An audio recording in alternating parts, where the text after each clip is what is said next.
And then, so they have left the Axe against. I guess they thought the blue was being bought, maybe. Or they just wanted, maybe they just wanted to go aggro lane with the Sven. Looks like they just wanted to aggro lane against like the Monkey King. Yeah, As a result, Liquid changed the lanes up. Because like, I've been playing against Monkey King a lot in C. As an off laner, it's very difficult to lane. Like Monkey King is like Ursa because of the passive, you know. Very difficult for the off lane to sit in the lane to farm and get XP. So if you have this idea in mind, it means that they're trying to give their off laner a better time. So they avoid the Monkey King lane for the off laner. They try to aggro lane and give the Axe a better start. So that was probably what they were thinking about, and they were trying to give 11 a better start. But right now, both teams swap their lanes, so in the end, it's going to be the Axe still against the Monkey King. Yeah, the Axe swaps back top, the Monkey King follows in there, making sure Liquid can get the lanes they want. Yeah, and mid lane, I think it should be a wash. Pop should be fine. Like I said, you get a few early points in Scream, you ignore the Shadow Strike, and you should be A-okay in the lane.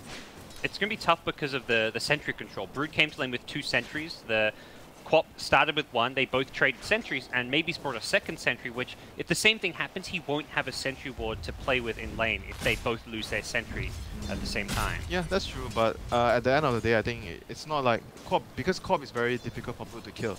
So even if he's gonna have like maybe like a minute without a sentry, it's not like he's gonna have a lot of pressure in the lane. Like, let's say if you are a hero that the Brood has a kill potential, then without the sentry, you will find it very difficult to stay in the lane and farm. So Matu has definitely had some pressure come his way in this mid lane. The 2 points in Scream. Oh, bot lane. Yao. He's gonna body block him with the illusions, block the cold feet. Has 2 of them really well played here, but he will not get the kill, like you say. A bit too tanky. Has a salve as well on the Tide Hunter. So he will be healing himself back up in this lane. Kills coming there. A lot of heroes congregating towards this top lane though. Io has been skulking around that Radiant Shrine. They're going to get a call on a creep wave here. It is a bit of a bait as the Io does immediately tether on in. 11 as backup coming. It's an AATP, but the Axe is going to go down before he can do anything. Cold Feet onto the Io. The target they want to go, and there's going to be another Impale soon. Needs to get it out just barely in time. As Kuro then doesn't get tethered himself. Almost dies because of it, but nicely played by Liquid. They are so good at baiting with Io. Every time I see them play with GH's Io, especially pairing up with Miracle. And it's also the passive, you know, the Jingle Mastery. Like, Monkey King got so much life drain there. So, and meanwhile, Kuroki suicides to the neutrals. Goes back to base, and let's see, where can he go next? Tide now knows that he's alone with the Sven, so he's going to be able to play very aggressively up the lane. And they're going to try to contest the Monkey King's lane here with the 3 heroes. As soon as that rotation happened, Tide is just, like you say, bullying the Sven. He's just going up, anchor smashing, getting all the denies in the world. His life very tricky. Brood's kind of left the mid lane. It's fallen back to the jungle. It really speaks to this mid lane going the way of LGD, it feels like. Like I said, it's fine for the front, like with the extra points in Scream top lane. 11 getting brought down very low. The snowball going to go in through. May still be able to survive this one. Gets a call, pulls him deeper underneath the tower. Has a salve still to play around with. He's going to turn and look for the Kuro kill. GH is also low. Does not look too good for Kuro, who does not have boots here. Gets some extra movement speed thanks to GH. Fine. Yeah, that will help him out. There's no battle hunger on the Axe. Lane.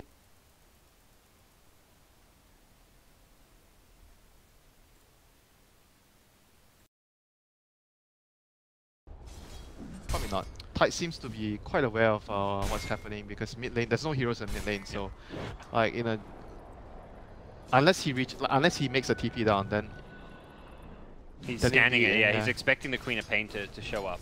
Then it'll be less obvious because he's like walking all the way down. It took a long time. Yep. Cop was looking for that rotation with ultimate. Had a regen rune to give the Brood mana has for caught up.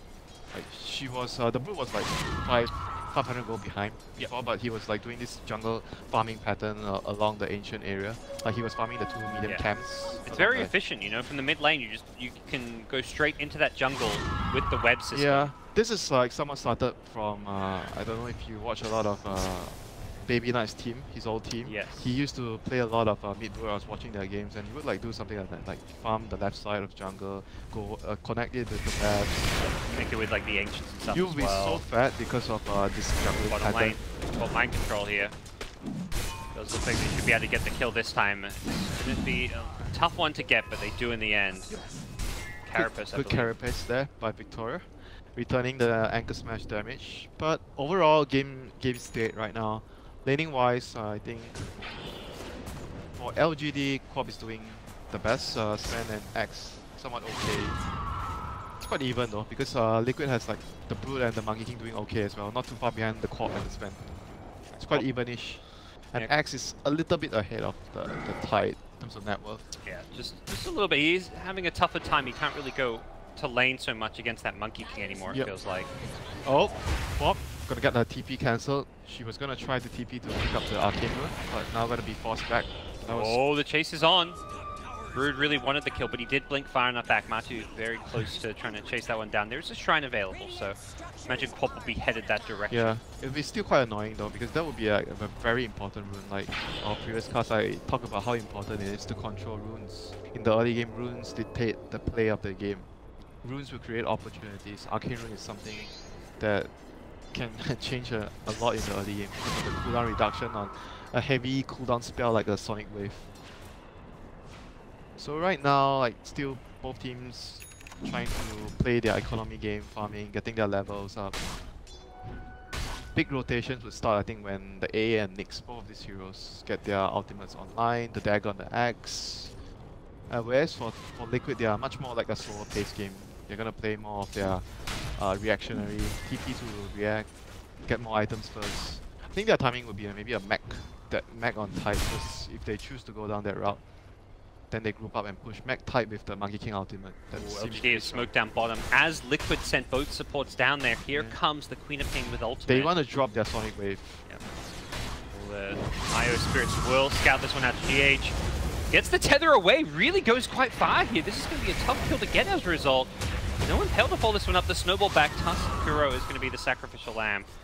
That wasn't too bad. It was looking like it was going to be multiple kills. That was actually okay for Liquid, to be honest. Like losing just a support task right there with what it was a 3-man rotate, like 3-man smoke. It was a 2-man smoke with the Nyx and the Quap, but yeah, it was still 4 heroes down on the bottom. other hand, they did save the Sonic Wave, so they still have that up their sleeve. Axe is kind of holding this mid lane, not letting the Brood push it in as well. King back top has maxed out the the Brood is Boundless getting Strike. first item there, so. That was the build you talked about. Getting this at a very early time there. Oh, they're going to catch the He eye. wasted the shrine. That's actually very huge Yeah. for early game. And That's a big deal. They know mind control's got Tide- this ancient stack. The Tide is sad right now.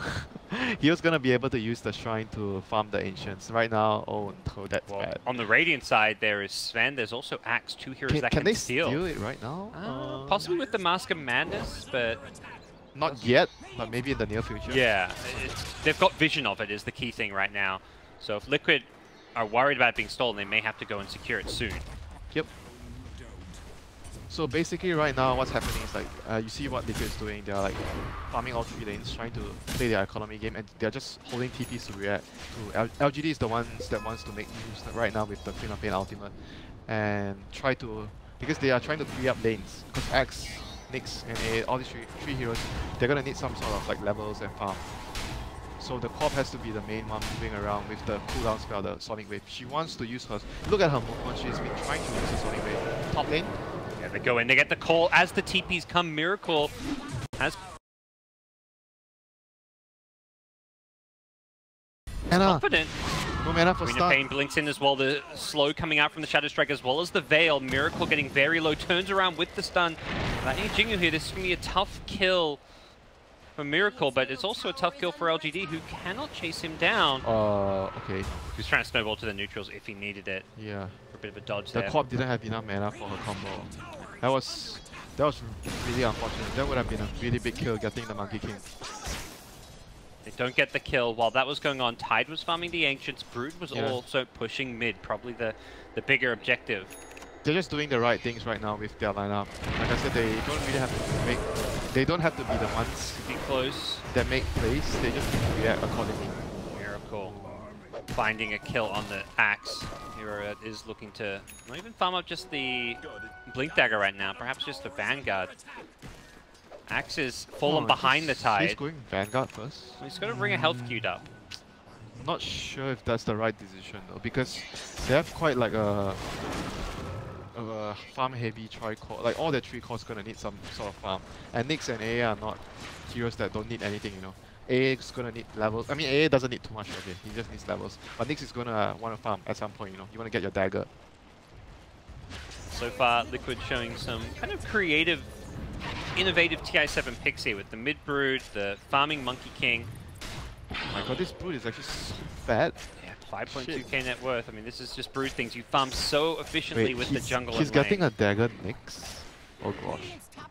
That's rather interesting. I think the crazy thing about items like that is with that 20% cooldown reduction, you think of that cooldown on things like Blink because of that, and the uptime of being able to Blink, being able to constantly have ultimate is incredibly high. I actually kind of like the 350 health though with his build, because he doesn't have any like stats, so having, I don't know, I think the other talent is also very good for his build. Yeah.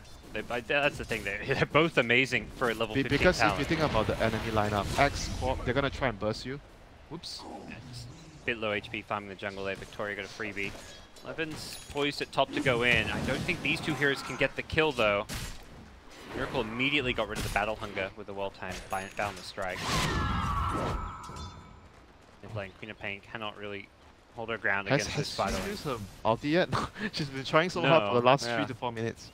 But there's like Liquid doesn't really give them any big openings. Wame going in to steal some neutrals here, but this could be punished. There's multiple TPs coming in. He's surrounded by 4, make it 5 enemy heroes. They are converging on him. The greed has been punished. Yeah. He's gonna stun up some spiders, maybe just try and farm along his way out. He buys his Ogre Club, doesn't lose any money at least. Takes away some of the dive. What did he take? Like a triple stack or something of Hellbears he better hope they don't have dust.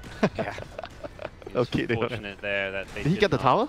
No, it got. Oh, I think it got denied, right? Yeah, it got denied. Oh, by it got Brood. denied. He tried to get it, and then Brood was there. He's considering going in with the Vendetta. GH is being very proactive with the spirits, keeping them up. He's gonna try and kill the IO. There's a dire sentry what he's about to walk into. There's going to be a snowball initially, but Kuro's still going to get caught by this one. Maybe. Sonic Wave goes through, catches 3. Oh, Ice Blast. IO, doesn't clip the IO. Very close. It's going to be Victoria going down to the first Ravage of the game. Mind control. Okay. I think secure that kill. Relocate top. Top lane, yeah. 11. He's looking like he's a dead man. He's doesn't even need his team. I was just about to say, what? That this hero does a lot of damage. Like seriously, a lot of damage. With his passive, like the passive is so strong. Killing this now as Sven has bounced back, looking out to fight into Martu. Martu trying to lifesteal his way through this one. Ame has good armor, but with the Warcry wearing off, he's going to lose the fight, and in comes Miracle with a nice 2-man stun. Mind Control's managed to get himself a couple of kills. The chase is on now as well.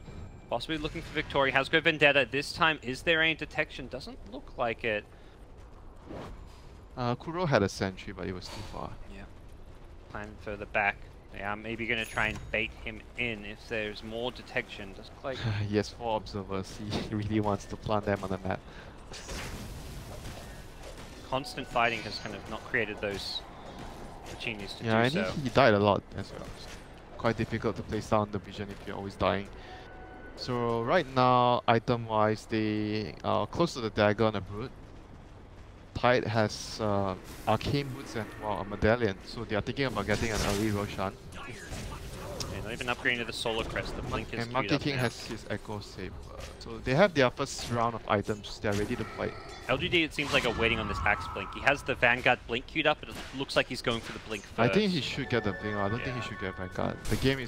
The game needs him to fight right now. If he goes for a Vanguard, it's going to be really bad for his team. Cole is ready to lead some aggression here. Oh no, the span. Ame needs to get that Warcry up, but he's already so low on health. Doesn't look like he'll find a way out of this one. Could look to scurry away. The earn damage ticking won't quite kill. He's up to 15 health. Trying to get out of there. Miracle does not have a boundless strike. Ame needs to find a way to TP on out. He's just going to run further away before he goes for that TP. Wow. Like he'll survive. He's out. He's actually out. Barely surviving. They know where Miracle is. Can they chop his tree? He's hopping around. Ice Blast's going to go flying across. Miracle. Looks like they don't quite know exactly where he is. They're pinging the tree. They have the dagger on the axe now. And scouted, I don't believe so. They're gonna try to set up something. Ice Blast is coming off cooldown in 20 seconds. Axe plus the Ice Blast. Miracle. Oh, no, they got the Brute. That's the big kill, if they can get that one. They got the damage for it. They need more heroes here, and GH showing up. They surely don't. Ravage comes out, Mind Control. Catches out 4. He doesn't have great follow-up, though. So just the AA kill for now. The Monkey King was way too far away, though. Yeah, he was teeping into the shrine, couldn't quite get in there in time. 11 getting very low. In goes to the Sven with the ultimate. Can't quite bring down Matu. He's trying to lifesteal his way through. Will barely do so. He's back. He's healing up with the help of GH's IO, and it's 4 dead. GH also surviving on a sliver of HP. And what a team fight coming out from Liquid. They used the Ice Blast earlier to scout. I think if they had Ice Blast, that fight would have been so good. They would have killed like 2-3 heroes instantly. They needed it for Matu's Brood. He just healed himself back up with the lifesteal. 100% lifesteal coming out from the ultimate. Yeah, they need the AA to blast like every target that they focus on first, because otherwise the IO will just heal and keep the person alive. So yeah, very crucial for them to have every single spell. Who's this monkey? Just a tree, I swear. Who is going to walk down this mid lane? Oh, he moves. So right now, state of the game. They just use their Ravage and Monkey King ultimate to take a fight. Roshan? Maybe Roshan should be their... Because they have the Desolator on Brute and the Medallion. Has he completed a Solar Crest? Not yet, but they have these 2 items, so it's gonna be a very, very quick rush when they find an opening for it. LGD has to be very careful. The next fight, if they lose the fight, Liquid is gonna be able to get the Roshan. Yep. And I do like what Sven's building. He's going straight into the Halberd rather than like the SMY. He wants that evasion. He wants the disarm against these right-clicking cores. Yeah, Brood and Monkey King has so much physical damage. Yeah. Well, it's going to be even tougher for the Sven when Miracle, he's got a Diffusal queued up. That's an item that can get rid of the Warcry and negate that bonus armor. LGD is making a smoke move right now, but the Quap just TP'd back to base. Oh, they saw him. They saw him placing the ward. This is not very good for LGD. They need everyone here. They need the Quap as well. Yeah, Quap's blinking her way back though, so should... She has the Orchid. She just completed the Orchid, so the Orchid will be very useful against the Tuskar and the IO. The Dire Vision again, we see this with Kuro so often, getting these deep wards down, scouting out a lot. Monkey King has been pinged though. They seem to see him. They missed the blink hole though. They missed. They didn't know where he was. They guessed wrong. They still likely will get this kill though. They drop a lot of ultimates in. Just the Ice Blast actually. Just the Ice Blast. Yeah, he would often like Kuro, been noticing their games for a while. He would often like carry 2 to 3 observers and plant it all at one go. Like let's say if they are gonna play the enemy jungle, he would like place 2-3 wards in the enemy jungle. But when they are losing and the game is not going so well, he would place like wards in their own jungle so that they could farm and control their jungle. Yep. I mean, you can see the 4 wards up now. The 2 in the bottom were planted around the same time. The 2 at the top were planted around the same time. Very much planted at that time with like, okay, we're gonna fight around this area. Let's not just have a little bit of vision. Let's have a lot. He still has 2 observer wards. So I think the next vision should be done around... Okay, he has 1 around the Rosh pit. Yeah, because Rosh will be the next important objective for either team. Like whoever wins the next fight or tries to make a fight happen, it will be around the Roshan area. Could they smoke up?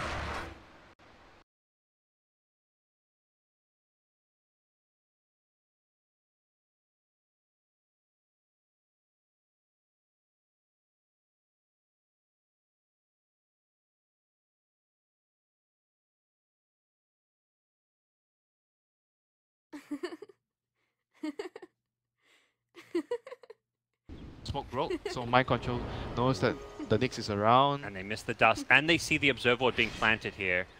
All ultimates up though, like this is gonna be a brawl here. Yeah. For LGD it starts well though. They pop the smoke, they deward the Observer Ward.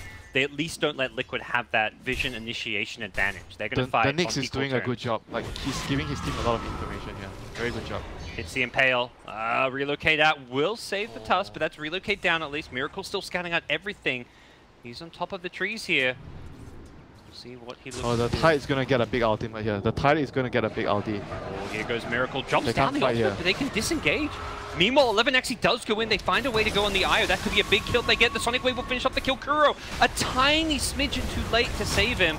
The snowball in on the axe is going to be good, but off to the side, it's the Sven taking out the Brood. This is looking good for LGD. They've traded 3 for 1 so far, and it looks like Miracle does not have an escape. Has to turn and fight. Very good decision, Parker, there by LGD. When they saw Miracle, he used his Kung's command ahead of the fight. Like he wasn't able to use it in a position where he could have saved his teammate. And once LGD realized, oh, ultimate is wasted, let's just go in.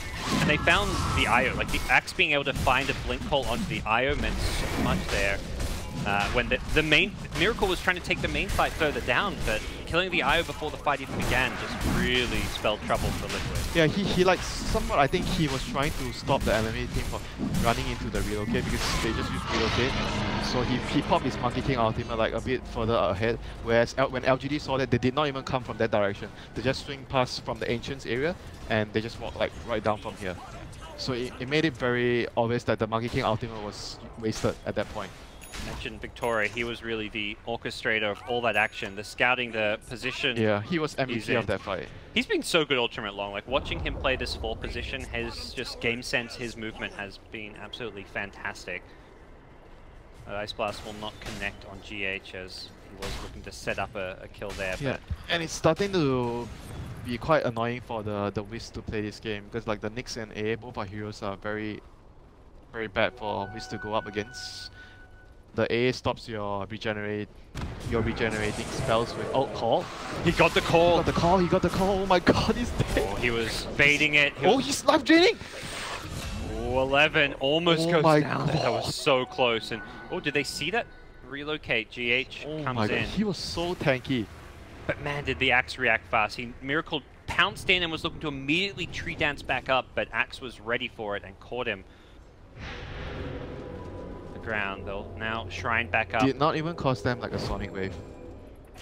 So okay, they have Aegis right now. The Sven has Sven has his dagger. They want to go fight. They may have Ravage soon. They should be heading to fight right now with the Aegis. They got 15 seconds without the Monkey King, so they do feel they have a bit of an edge. And probably right in thinking that. Ame can't throw out a stun for now. He popped the Mask of Madness. Oh, they might be able to catch someone here. Okay. Oh, they get the silence on the Tusk. That should be a dead Tusk. The Sonic Wave will secure the kill. The Ravage comes out, but it's probably going to be too late. Mind Control can't be healed up because of the Ice Blast, and it's a Blink Scream to finish him off. GH needs a tether target to get out, but with 5 enemy heroes surrounding him, it's Maybe's beyond godlike streak that will finish him off as he gets a triple kill. What coordination and game sense there by LGD. They're doing all the right things. They understood that Liquid are at their weakened state at that point, and Monkey King was still dead for another 10-15 seconds, and it was their time to strike. They had their items up already, the dagger on the Sven. The Quap has her Orchid, was almost Shiva's. It's going to be very difficult for Liquid to fight before they have, I think they need their BKB. Exactly, I was just thinking Brood needs a BKB. Monkey King's next item, I mean it's a damage item like Diffuser. But he may need a BKB as well after that, it feels like. Yeah, probably. But right now his progression has been like halted a lot. Like usually at this stage you want your Diffuser, Echo Saver, and maybe going into a Manta. Considering a Manta either or a BKB. But right now he's like really slow, and it feels like he desperately needs the BKB already. Like he's not at a point where he's ahead. So he's gonna need the BKB ASAP. You can see, I mean, it's reflecting the net worth. His teammate, the Tide, a hero that's not meant to really have more net worth than him does. Miracle is just being caught farming a couple of times. We saw top. He's been involved in a lot of the action, but this is just not a power farming hero. It is a hero that if you try and fight and you're not successful, you'll fall off. The mid fight really changed the game a lot. Like Liquid was in a way more comfortable position back then, but right now they have to try and avoid and try to get more items up. So Diffuser completed. Snowball. They're going for the kill. It looks like they will. The Orchid is there. Kuro just going to try TP out. He may just die in the fountain, and yeah, he's going to not even make it to the fountain as he does die. To Maybe's Queen of Pain. This co-op is just going off right now. 11-0. It is well and truly the Maybe show. You talk about how the two LGD teams are similar other than maybe the mid play, and we're seeing it here. Maybe's ability to just have a fantastic start performance. Okay, they got the support, but at what cost, Hunker? At what cost? At the cost of Martu's Brood, who did not have a BKB to back up that aggression. So while he instantly burst down the AA, he pays for it with his life, and the Sven Quap on the high ground. Still have an Aegis on Maybe's Quap. This is probably like one, maybe 2 lanes of Rex. Just 1 lane, yeah. We'll see how much damage they can do. The Sven is actually maybe they're even 0 lane. They're actually backing off. It's a tough time with the Tide Ravage coming back up. The Monkey King ultimate. Okay, I mean I can understand. They actually don't, because we have the view of the Brood not having buyback, and for LGD they're kind of worried because they know that Ravage is up. They are worried about a buyback Ravage into 2-3 heroes, and things could be really bad for them. So and the Aegis was maybe 30 seconds left on it, so play it safe. They find another pick, and if they can just keep getting kills like this and maintaining map control, they're going to be looking fine. Fine and dandy. LGD. yeah, and right now, great Dota right now. Right now they just need to like try and contain them, maybe play some more. They have one good lane ward in the middle area. They can see if Liquid comes up from the mid lane. So ideally you want to have like maybe another ward around their Ancients area or the bottom side of the map. You control and contain them, pick them off when you can, and wait for next Roshan if you need the next Aegis and choose to go for the high ground. So right now it's more about starving their opponents. I mean, I think they can still fight them because as long as Brood does not have BKB, I don't think Liquid can actually fight into a huge scale engage. Well, it feels like the game plan of starving them, and while you do that, you find by starving you open up the ability to find pickoffs because you keep the lane so pushed out. Any hero that kind of pokes their nose out, it seems LGG are just trying to go for pickoffs rather than full-on 5v5 fights. Fighting into the team fight of a Tide Ravage is maybe just something they just don't want to do right now. So depends on the place where you're taking the fight. Of course, when you're going up high ground, then the Ravage plus the Wukong's command is very difficult to deal with. But let's say if you're going into an open area, like around the jungle area or around the river, you're fighting in those kind of open engages. You have the Quap, you have the Axe, heroes that are really mobile, and the Nyx to scout things out, then it becomes easier for you to take those kind of fights, you know, because you have the vision and advantage, you're controlling the map. And going outside the map is more difficult for Liquid. yeah, Liquid, they smoke up as 4. Brood has to scurry her way over there. Does she have a BKB? She does. It's coming on the courier. I think she has it, right? With the no TP, it doesn't have a quick way into this fight. Yeah, they want to take this fight. They are at their power, like one of their power timings right now with the Brood BKB. Yeah. They have to be careful though, because there is still a potential call to go through this BKB. And the Ice Blast could stop that ultimate from regenning. Tide in the front, looking to maybe use this Ravage. Martu gets some good scouting information. They do see a lot here. Where's that Blink Ravage? Are they going to go for a Mind Control? Goes in the BKB from Arme. He's faster. Gets it off before the Ravage even hits him. The Snowball looking to chase down Maybe, but he gets away from it. The call goes through. Brood. The BKB Brood going to go down. This is a disaster for Liquid. Mind Control going to be chased away. The Maybe Queen of Pain gets another kill. Somebody stop this man. He is just tearing through Team Liquid, who get the kill on the support AA. No relocate out for you. That's gotta be 5 Rax. for 1. Rax, multiple lanes, bottom and middle both likely to go down, and So possibly even that's like game 2 over. lanes, right?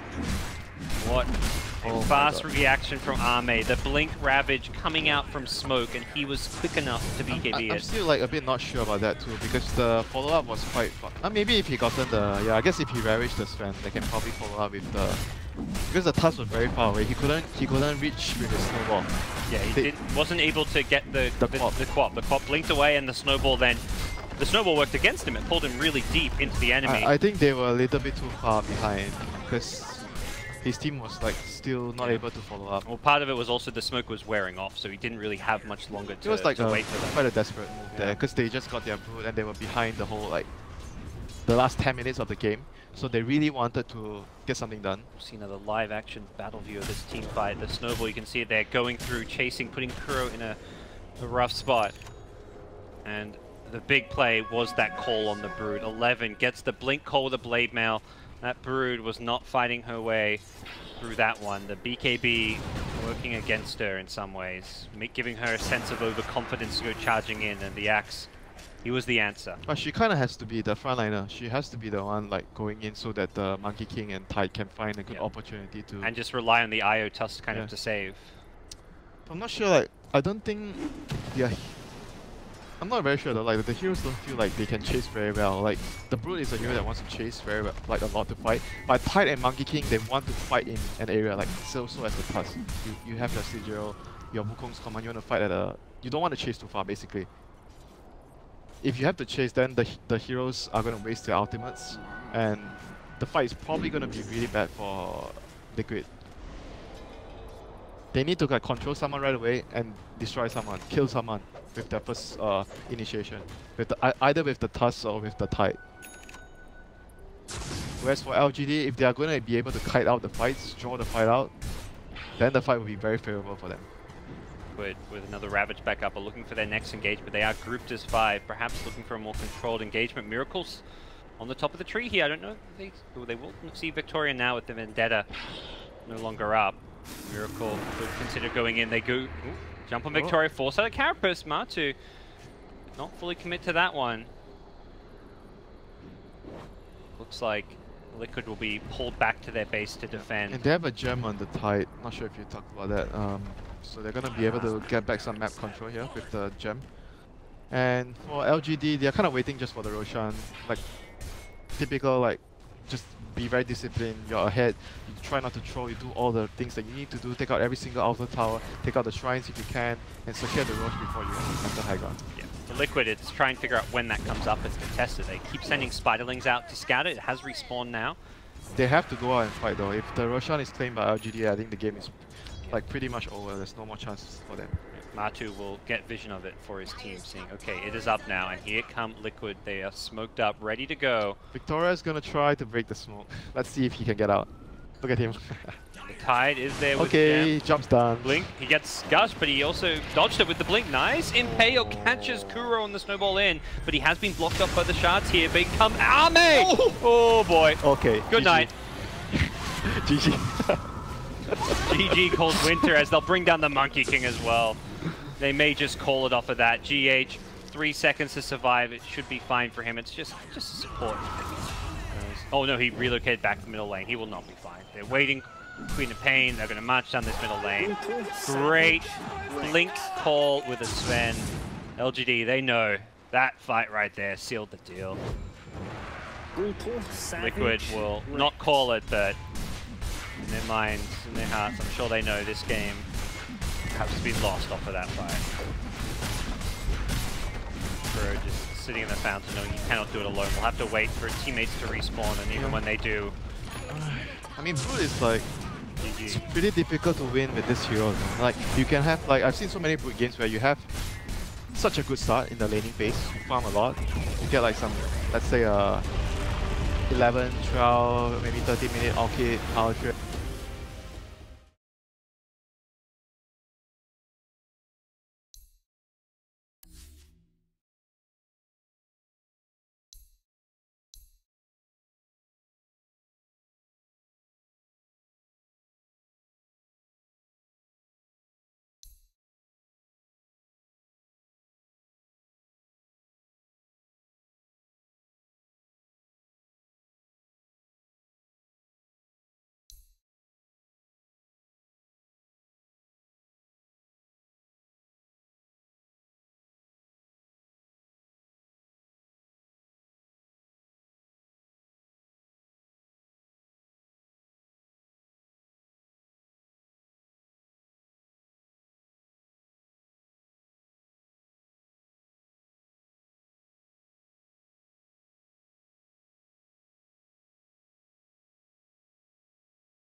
team ban.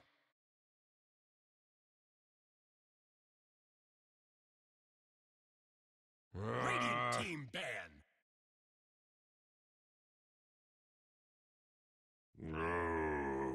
Dire team ban.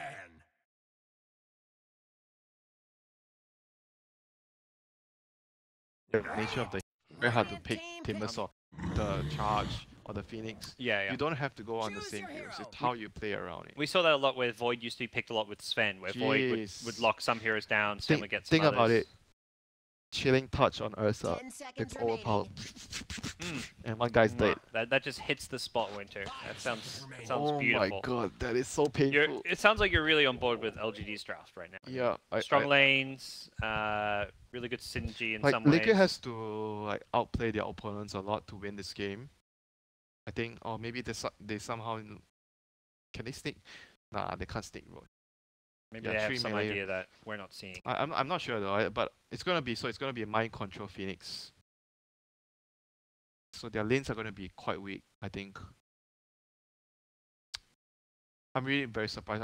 Let's see, like let the game play out. Then maybe we can understand why Phoenix is picked over a lot of other heroes as their off lane this game.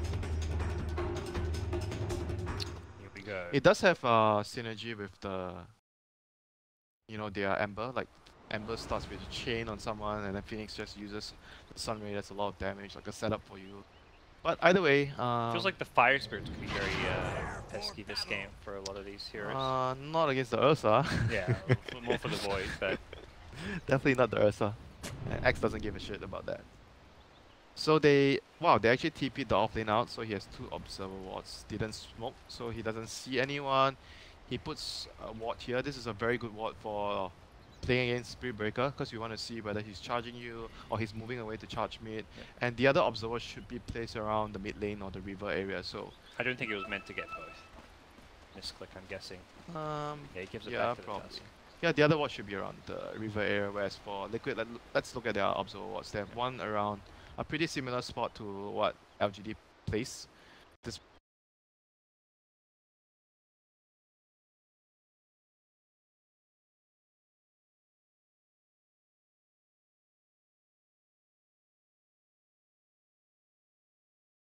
TPs and movements. We saw last game the Nyx baiting around. Yeah. Feels like they just have a playbook of level 1 strats for when they spawn, where they put their wards, where they TP to, whether they smoke, exactly what they're going to do. We're going to see some more. Like game 1, Victoria did this. Yeah, he did this move. I was going to say he was doing the same move, but... And he's like, oh, let's scare him away and pretend it's the same thing. But this time around, LGD only have 2 heroes top. They're actually... Oh, they're going to try and... The rune? Quite a bit of damage. The Void did manage to get the bottom one, so 3 runes go LGD's way. Oh, Yao's in trouble. The charge is there. He will get back to his tower. Can he throw a Cult? He doesn't get it off. Will he now? Kuro? Actually, they do the Cult on mind control, so go for Kuro underneath the tower there. That is actually rather strange. I'm sure he would have at least gotten 1 kill there if he... Yeah, he would have definitely killed the Spirit Breaker there. Bit of an odd one as Kuro... Okay, career. Who's gonna get the? Who's gonna get? Kuro's gonna suicide here, right?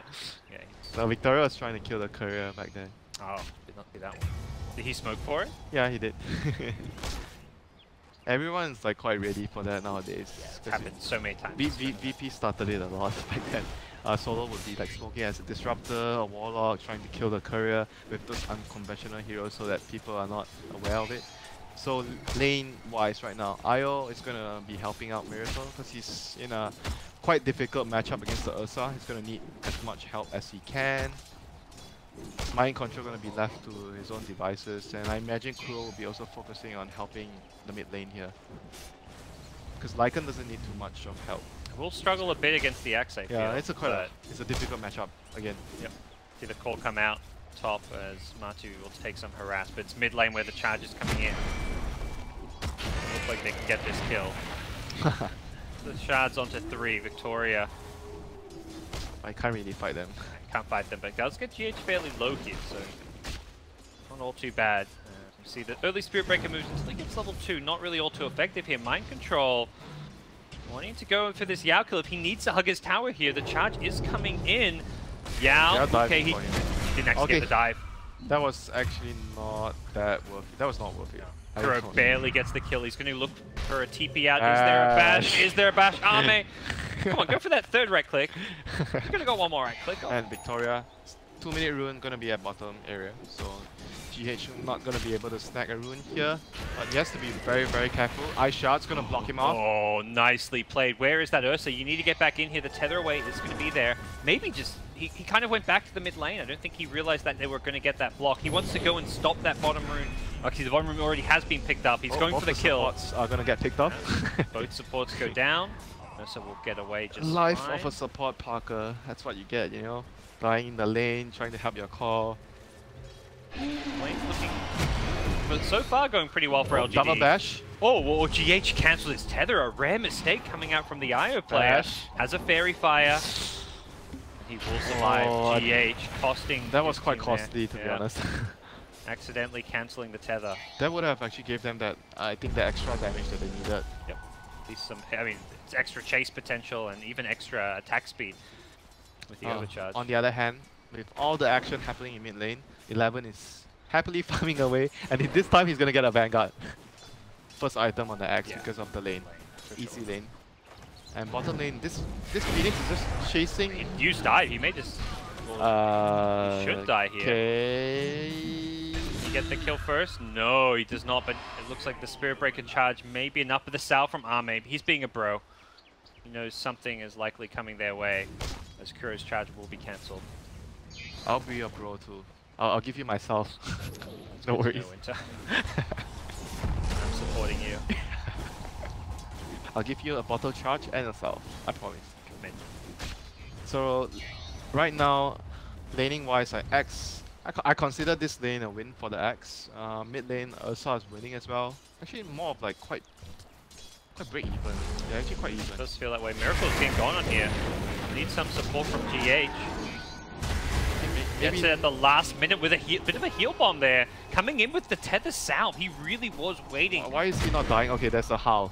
Okay, there's the Howl. The tether with the Howl. That's where that insane heal I was like, came from. how come he just gained so much HP? Okay, Howl. Yeah, when I say heal bomb, I was like, wait, I looked at the eye, I was like, he doesn't have a magic wand, he doesn't have anything there.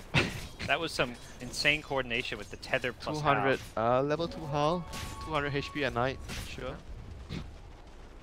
It was funny because GH was literally just sitting on the cliff. He could have tethered a good 2 seconds earlier, but he was really trying to bait LGD in.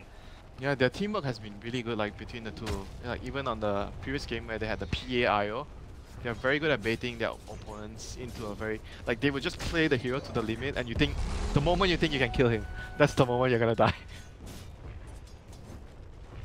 Look at this Axe having a sweet old time here. The Lycan. Crushing the lane, a full level advantage here. Phoenix on the other hand, bottom lane not doing so well. He has some levels, but not doing too good in terms of getting last hits and farm the lane.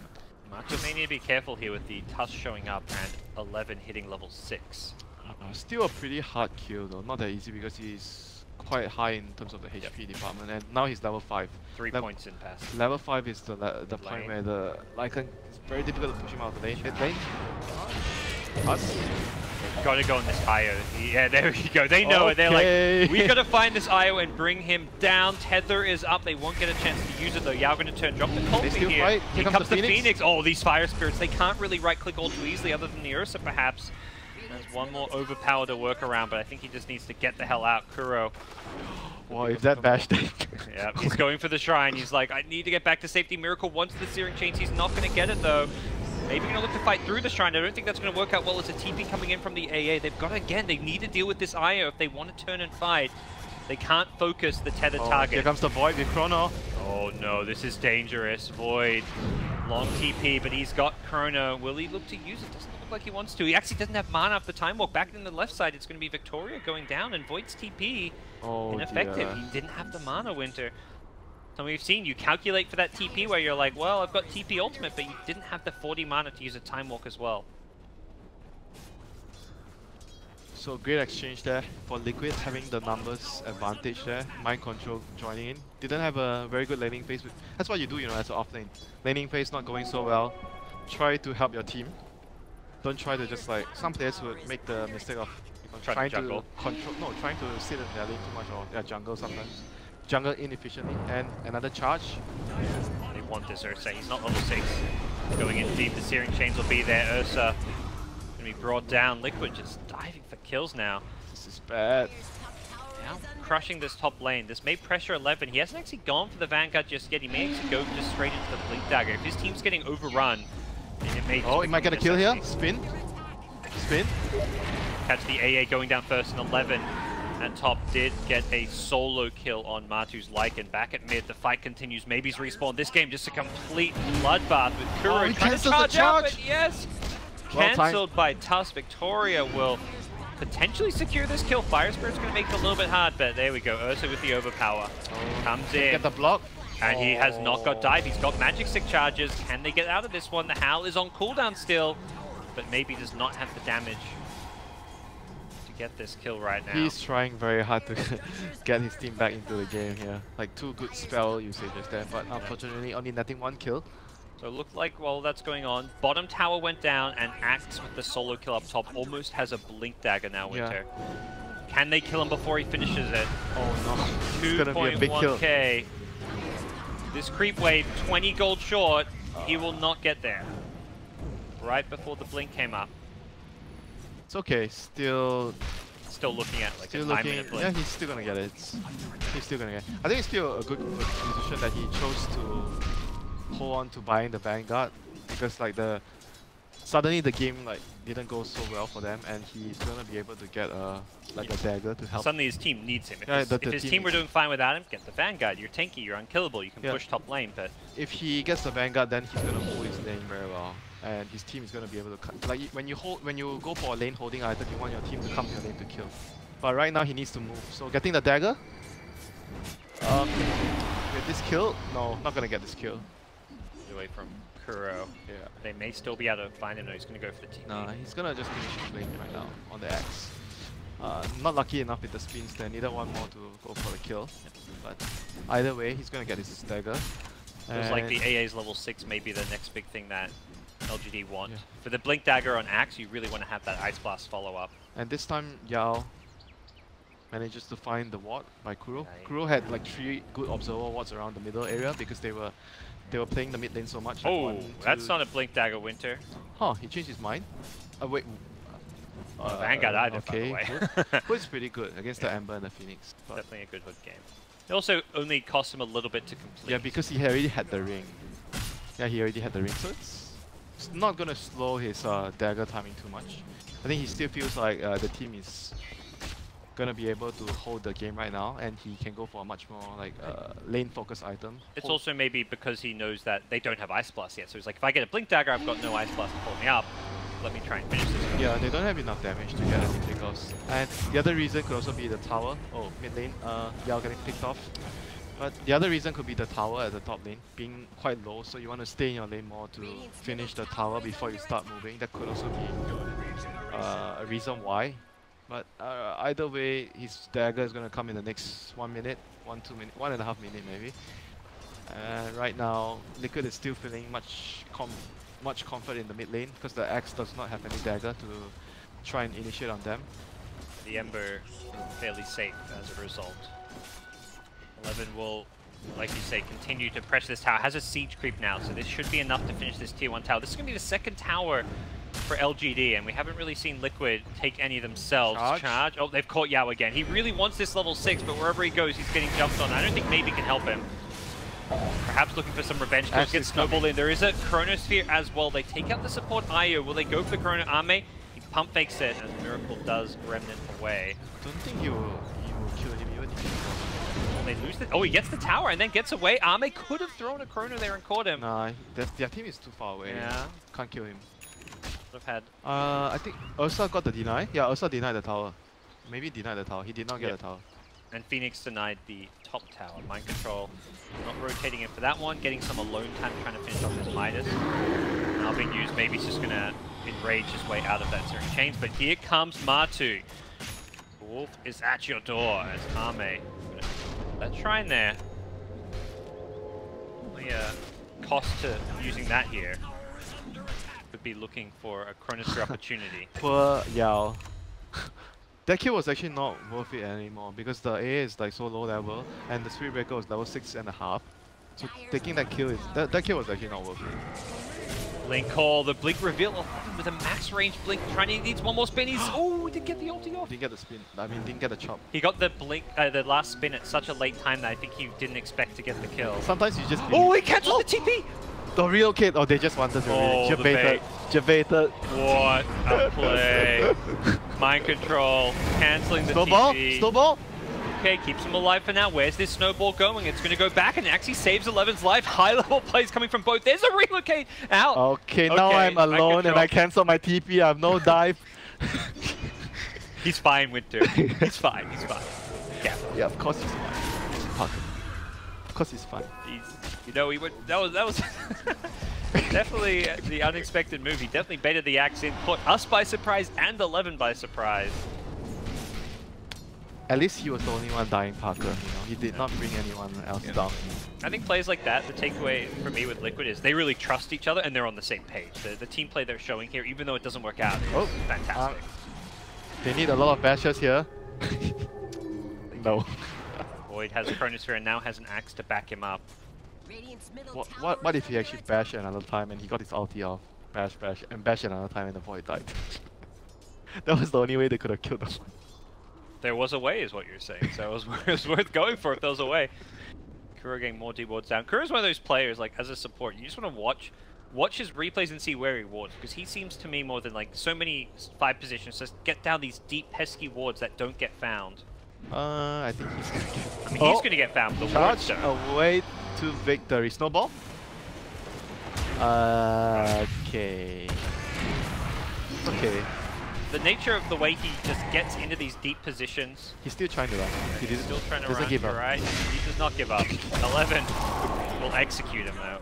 Space, just space. So now Lycan's pressuring the bottom tower. He got...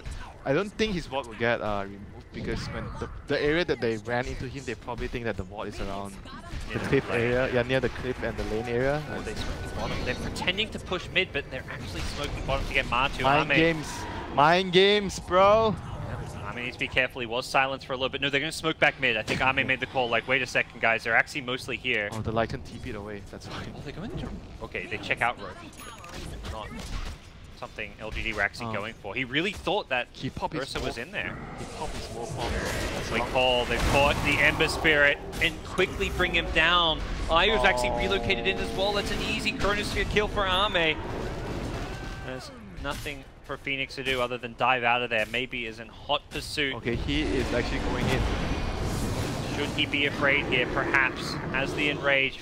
Won't see a Spirit Breaker ultimate as it was on cooldown. Perhaps he should have just gone for Roshan there, which maybe was some wasted yeah, actually you're right. They should have just gone for Roach after the 2 quick clicks on the Ire and the Ember. Slight zealous there by LGD because they had a haste on Ursa. They killed 2 heroes. Obviously you were gonna try to, can we get more? Can we get more? I'm going in, I have haste. So that's like the general thing that you would try to get an extra kill for your team. And they were trying to get the it might have been a Lycan kill, like they were trying to chase the Lycan as well, so but still, going for the Roche there was obviously the better play. In hindsight. Right. Again, we're gonna see some hero on the high ground that is old 11's axe. Wait, where are their wards though? They don't have they have one they have one ward on the top area. LGD does not have much because they want to get Roche next though. They don't have and the mid lane tower. They don't have any vision to scout the area, whereas looking at Liquid's vision, they have 1 ward around the mid area, 1 ward at the... Oh, they actually know there's some vision there, but they... Yeah, they can't find it. He's missed 2 sentries in a row now, and he's gonna get charged. He's like, I didn't de-ward, and you saw me to get this charge off. And eventually, like, Kuro's gonna get this ward, got that ward down, and when he got found, they're not gonna find the de-ward, and... Yeah, because he died in a weird area away from his ward. Snowball? Oh, he dodges the charge. Dodges the charge, gets the ultimate off. Ame is in the neighborhood, but without an ultimate, may not be able to do too much. Kuro's kind of alone for now, but a potential relocate in. He's dead. Is he? Blocked. Call. And maybe bring him down. The burst damages are going to be enough. There goes the egg. Liquid, they want to fight this one. They're going to try and burst down the egg with the Ursa ultimate. They do bring it down. Chronosphere isn't up just yet. Victoria locking him in the shards. The Ice Blast is good. It's on point. He doesn't get the Spirit Breaker though. Barely missed. That would have been the kill there, but it's still looking great for Liquid. As Arme deep in his base, needs that shrine, will get some heals. The buybacks come in. Oh, the call! Oh, he cancelled. Got The chain. stunned. The chain cancelled the call. But the Chronosphere will make up for it. Can they bring down Miracle's Ember Spirit? He hasn't got Rendersby, gets relocated out. IOG8 there to save the day. The buyback coming in from Old 11's Axe. That was a good buyback. Yes. Otherwise, the Void would have died. Making sure he can punish the aggression of Liquid. GH trying to tether his way out to a wolf. Man, did he fly out. And he TP'd home! GH! What? I didn't even see. How? You can't even tell he was TPing there because he's just tethering. That was absolutely insane. He tethered so far because the wolf just kept running. Okay, that was a 10k play right there, Parker. You know, when 9k means 9k, they do their little fusion dance. Matu and GH there, and they created more than an 18k MMR play with that one. They are the highest average MMR team here, right? Absolutely, yes, they are. Liquid, as far as maybe not. MMR. Maybe EG is the highest. I remember looking at the sheet. No, I think Liquid's #1. EG's not as high as maybe people would think, because Sumail's actually not as high as MMR as some of the other mids. He's 8500. I just played with him in a pub like 2 days ago. Well, if you are saying 8500 is not high enough, then no, yeah. I mean, Liquid, they've got 3 9Ks. EG of 1. Come on now, Winter. That's some NA math right there. NA math? NA don't even count. Well, LGD are going to smoke up. They want to secure themselves Roche after that fight. No Chronosphere just yet. Are they going to go into Roche? The Wolves scouting, potentially posing a threat. It looks like they want to try and find a 25 seconds before they have Chrono though. Yeah, it's a pick before Roche. They're going to... Oh, do they see Matu? Blink. Goes for the ultimate. The Blink call is there. They need to focus down this egg, and they will do so with ease. They also will finish off Matu. It looks like he can't be healed up because of the Ice Blast. 11 gets low. Not low enough to be brought down. The Wolves are going to keep cancelling his Blink. Off to the side is Miracle. Going back in, wants this Ursa. Ursa going to turn and fight. May need to change targets to this Io, but Io's just positioning, hiding them around. Maybe has no choice but to stand his ground and fight, and that's a fight he's going to lose. Great play from GH's Io. 11 going to blink in. Doesn't have an ultimate, but has a right click. Oh, relocate. They have Chrono. Oh, Chrono and run. He actually wasn't going to... Oh, I thought he was going to try to kill the Wisp. He finds 11. Nice play from Miracle. So, all in all, victory for Liquid. They got 4 kills. Chrono expanded in the end. So, cooldown wise, they both used their big spell, the Supernova and the Chrono. Tough game to be a Phoenix when you're versing the Ursa who's just focusing down your egg every fight, but we'll catch another glimpse of it here. They did manage to end up getting him in the Blink call, and the egg died so fast. The big issue for LGD was once... They didn't kill the Lycan, yeah? Yeah, I think they did. They killed him right away. They had the Ice Blast on. The problem was the Ember just kited around the Ursa. Like, Ursa had to use his ultimate to kill the egg, and then this Ember Io, like, he can't kill the Ember when he's got the Io backing him up. Jeez. Very, very close fight there. Oh, Ember has a Yule Scepter too as a first time. One item you've talked about before as being a great tool to kite around an Ursa. It's very good against the Void too. You need something to remove the time dilation. Yep. As Ember Spirit is very annoying. Can also be very good against Axe when he has a blade Here mail. we go. They're gonna go in. Supernova is off cooldown, but Chrono is still on cooldown for 50 seconds. Good control of the ultimate timing here by Liquid. Yep. They're gonna focus down the initiator, the Axe first, and. Yep, placing down a vision when you're going to invade an enemy territory. The smoke sees a hero, kills a hero. Question is, can they take Roche? It feels like they don't quite have. I don't think they can. The damage for it. They've got Necro 2. If Roche is gonna happen, it's probably gonna be LGD taking it with the Ursa. But Ursa not being able to take Roshan after 21 minutes, I would say Liquid has done a good job in that regard. We'll take the Tier 2 tower. Yeah, right now Chrono's gonna be available, so LGD is gonna be able to fight if they choose to go for it. Not waiting on any big items I think right now. Ursa not too near his defusal. Has his dagger. Like this A is just dying every fight, so he won't have any items. Victoria is trying to get his dagger for saving his team. Dagger snowball. Well, the dire support's just getting a bit more freedom to get items and just look at what Liquid are doing. Just look at what they're doing. This is a very good example of how to play Dota. they put a ward here, and they're just camping around their vision. They're playing with their vision, and someone just dead. Like this is what they should be doing. Yep. AA comes up looking to deward it. Yep. Good Dota right there. Good Dota. Play with your vision. Just camp. Yeah, you don't want to just place a wall and then leave. You want to stay in the area, and whoever comes over. The A was just trying to. He knows they were there before, right? He was just trying to go there, place the sentry, reclaim the area. But unfortunately, high ground and enemies waiting there, so that is a freebie. Well, they're going to get multiple towers Dota off of it. 101 Pucker. Fight around your vision. Really noted. I'll be a 9k MMR player in no time.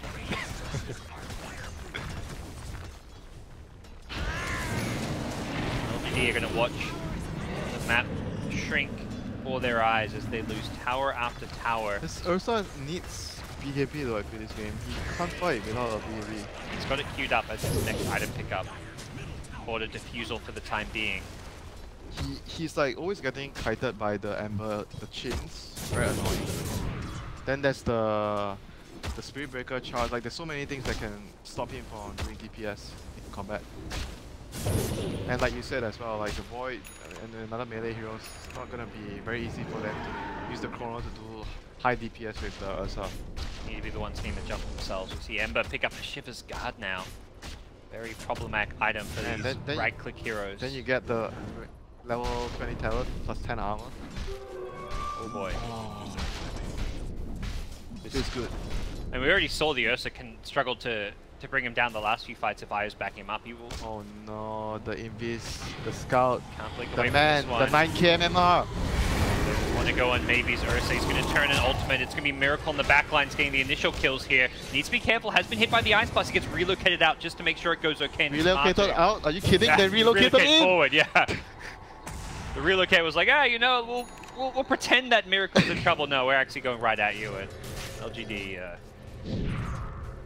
no choice but to cede defeat for that fight. I look at their heroes when they draft out. I'm like, how is this gonna work like this? Jeez.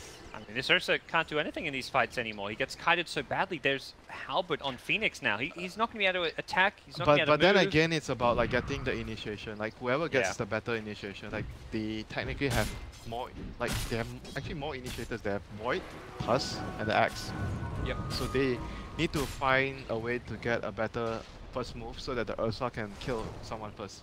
Void's actually got a lot of farm. You see his net worth. He's up there, second to the Ember Spirit, but we're not really feeling his impact on the game right now just because of what you said about the initiation factor. Ame 2-0-8 has played a solid game. He's kept up and really excelled in farm, but can't find those openings to go in, and I think that goes back so much to the vision. Kuro's just given his team all this scouting information, as has Matu with the Lycan Wolves. They just smoked. They smoked on a Lycan Wolf.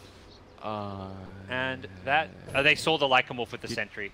They as soon as I think they pinged it afterwards. Should they just go in the Roche and kill the? Okay. They know they got seen, but they're still going to do this. They need a sentry because there's another Lycan Wolf. There we go. It's gonna be fast. Don't worry. Can they kill this in time? Are they going to risk it? Okay, maybe not. Not fast enough. Here come Liquid. Necrobook 3 is there. Matu going to get hit by the Chrono. Can they bring him down with the Ice Blast? It looks like that should happen. Oh, the egg. Oh, they didn't save him with the relocate. They bring him down. The egg is going to get ignored for now by LGD. They look to disengage. The Axe to the north being controlled by Kuro. It's caught in the call. It looks like Liquid want to chase, continue to fight. 11 gets off the blade mail, but he's still going to go down. LGD take out Matu on the Lycan, and that will be it for them. As Victoria barely TPs away. Oh, he used himself the double tap. Couldn't quite get there in time to cancel the TP. Okay, who am I kidding? The Roche was not fast enough. I mean, Liquid, as soon as they saw the smoke, knew that it could be an option. They sent another Wolf, and then they scout them out, and they instantly are 5-man. With the double damage, maybe. Oh no, he is actually screwed. Yeah, he was maybe 0.2 seconds away from a TP out. And 2 supports killing a core. Just, you know, casually KSing his supports, you know, why not?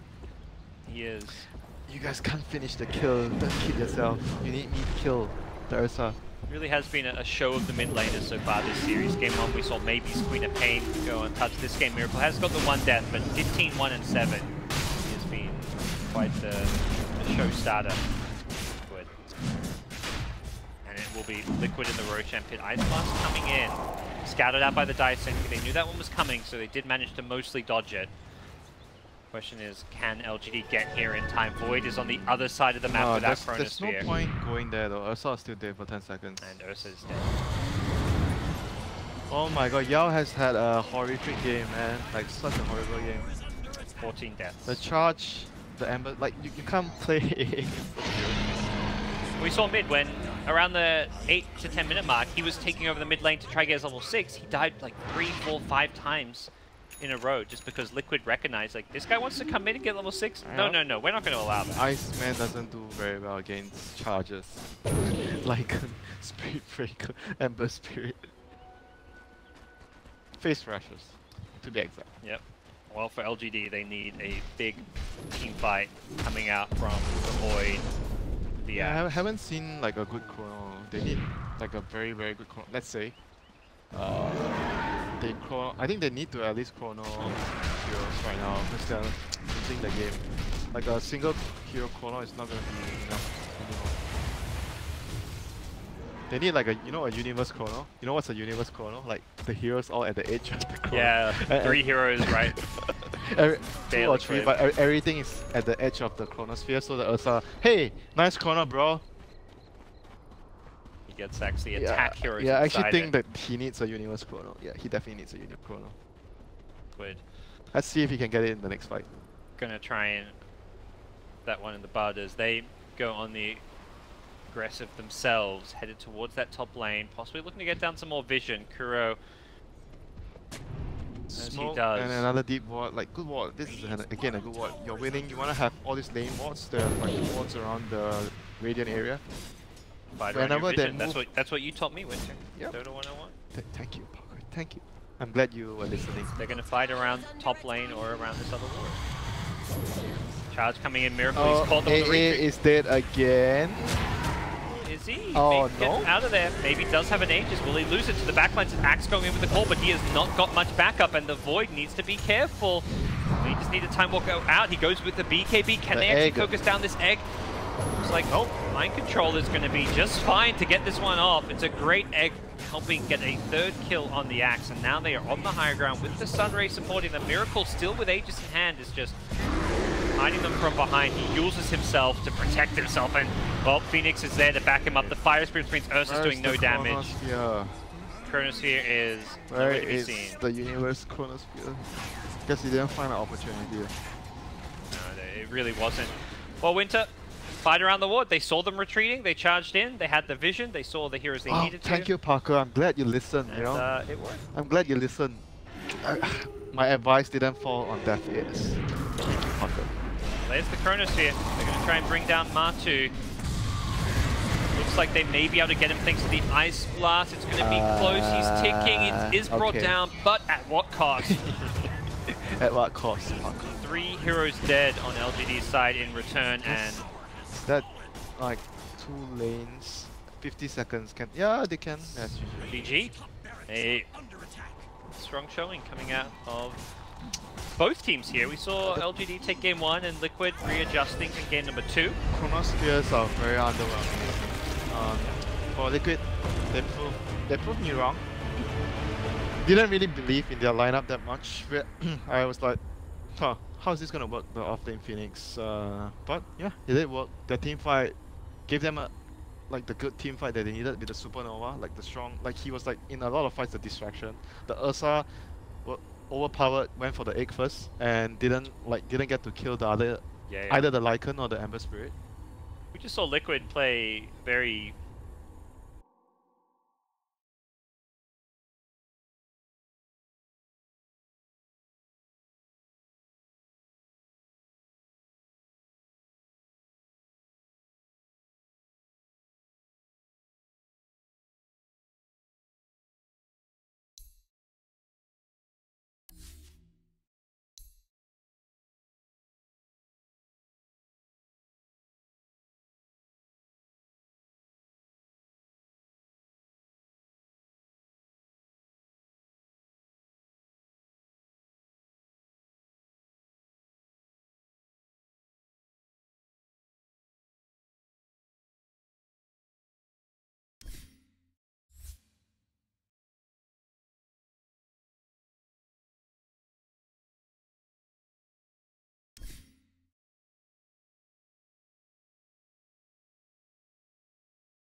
Liquid's turn to pick.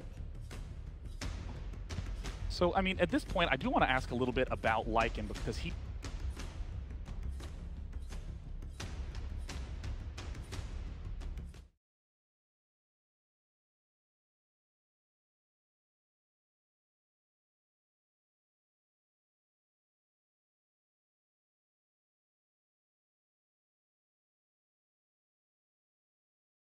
the vision of Team Liquid, so IG's got a huge advantage in the vision department, and also they can force objectives and push buildings and not have to worry about slow is one of the great things. We've also seen like more heroes actually build the book on Lycan, and that wasn't as popular before, but it fell out of favor. Armlets or Lycan started going from armlets and earlier BKBs and bashers, and yeah, he seemed much more like a right-click hero before. Yep, and we kind of see the reintroduction of heroes with summons. There's a lot of Broodmother, Lone Druid, Lycan, Furion's really popular, and I really, really do like Lycan actually versus Visage, because Visage is just this hero that kind of stands in there and tries to fight and like slow people and kite them with the birds and grave chill, but Lycan doesn't care about that.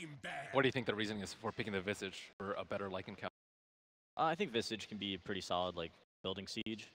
You can push buildings, you can fight early, group up, force IG to deal with him. Familiars is also quite okay to actually stop the Lycan when he's coming in with his summons as well. You can protect yourself or your teammates with a couple of bird drops, and once you have like 3, then you're wasting a lot of that Lycan form. Yeah, exactly. So, I mean, at this point, I do want to ask about the Tusk first pick from Team Liquid. Is this just going to be a well-rounded, safe first pick because of his ability to roam and support various lanes? Is this just he's an all-around solid pick at this point? I think it's a comfort pick for, I would say, Kuroki, right? And it's a hero that's very neutral. It doesn't, it doesn't tell a lot. And with the first pick, they wanted to keep their draft pretty open, which is why I would think they would go for it. It's the hero that they usually always pick when they pick Wisp as well. So Kuroki is very, like, he's been playing. I love the fact that we are seeing Broodmother banned 3rd from Invictus Gaming. Just absolutely does not want to let Matumba Man have that option.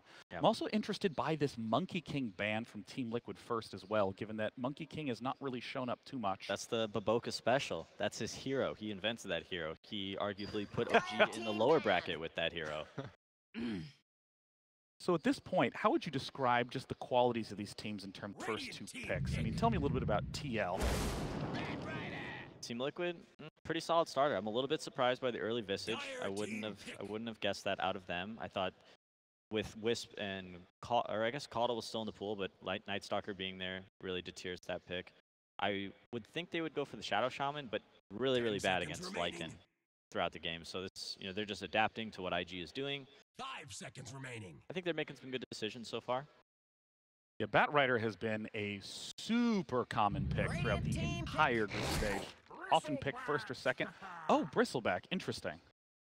The thing that I just like doing here is that they're gonna have the wolves to scout people, and they have Bat to be able to catch them when they find them, and NS can also reduce the vision from the enemy team with his ultimate. So they're gonna have a lot of vision advantage on IG.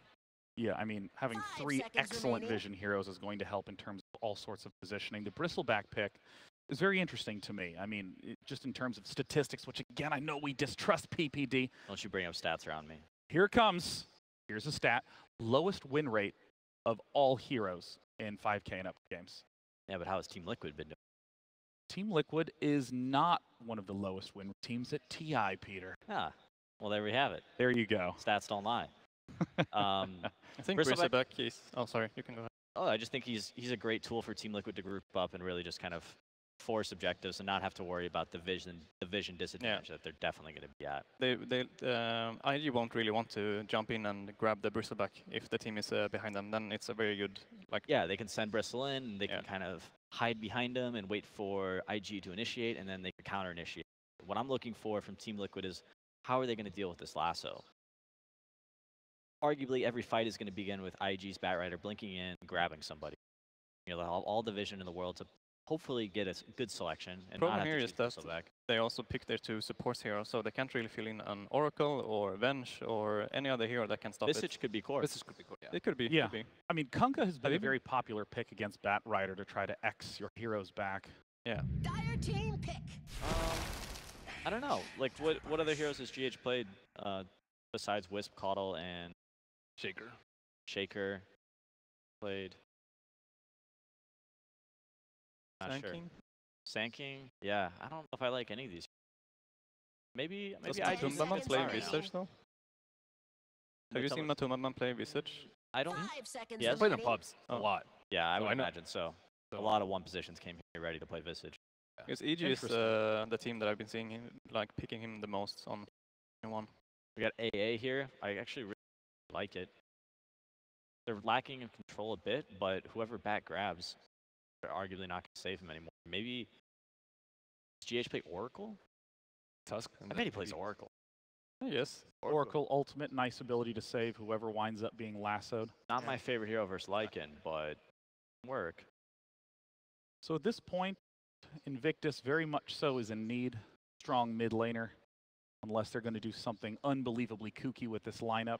No. AA mid. Did he even have enough damage to kill the Bristol? He just built Hood.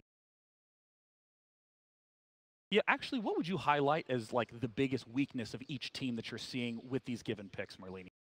Well, I don't think Team Liquid have any way to really stop them from initiating. There's like no way that Night Stalker, Lycan, and Bat aren't going to be able to get the.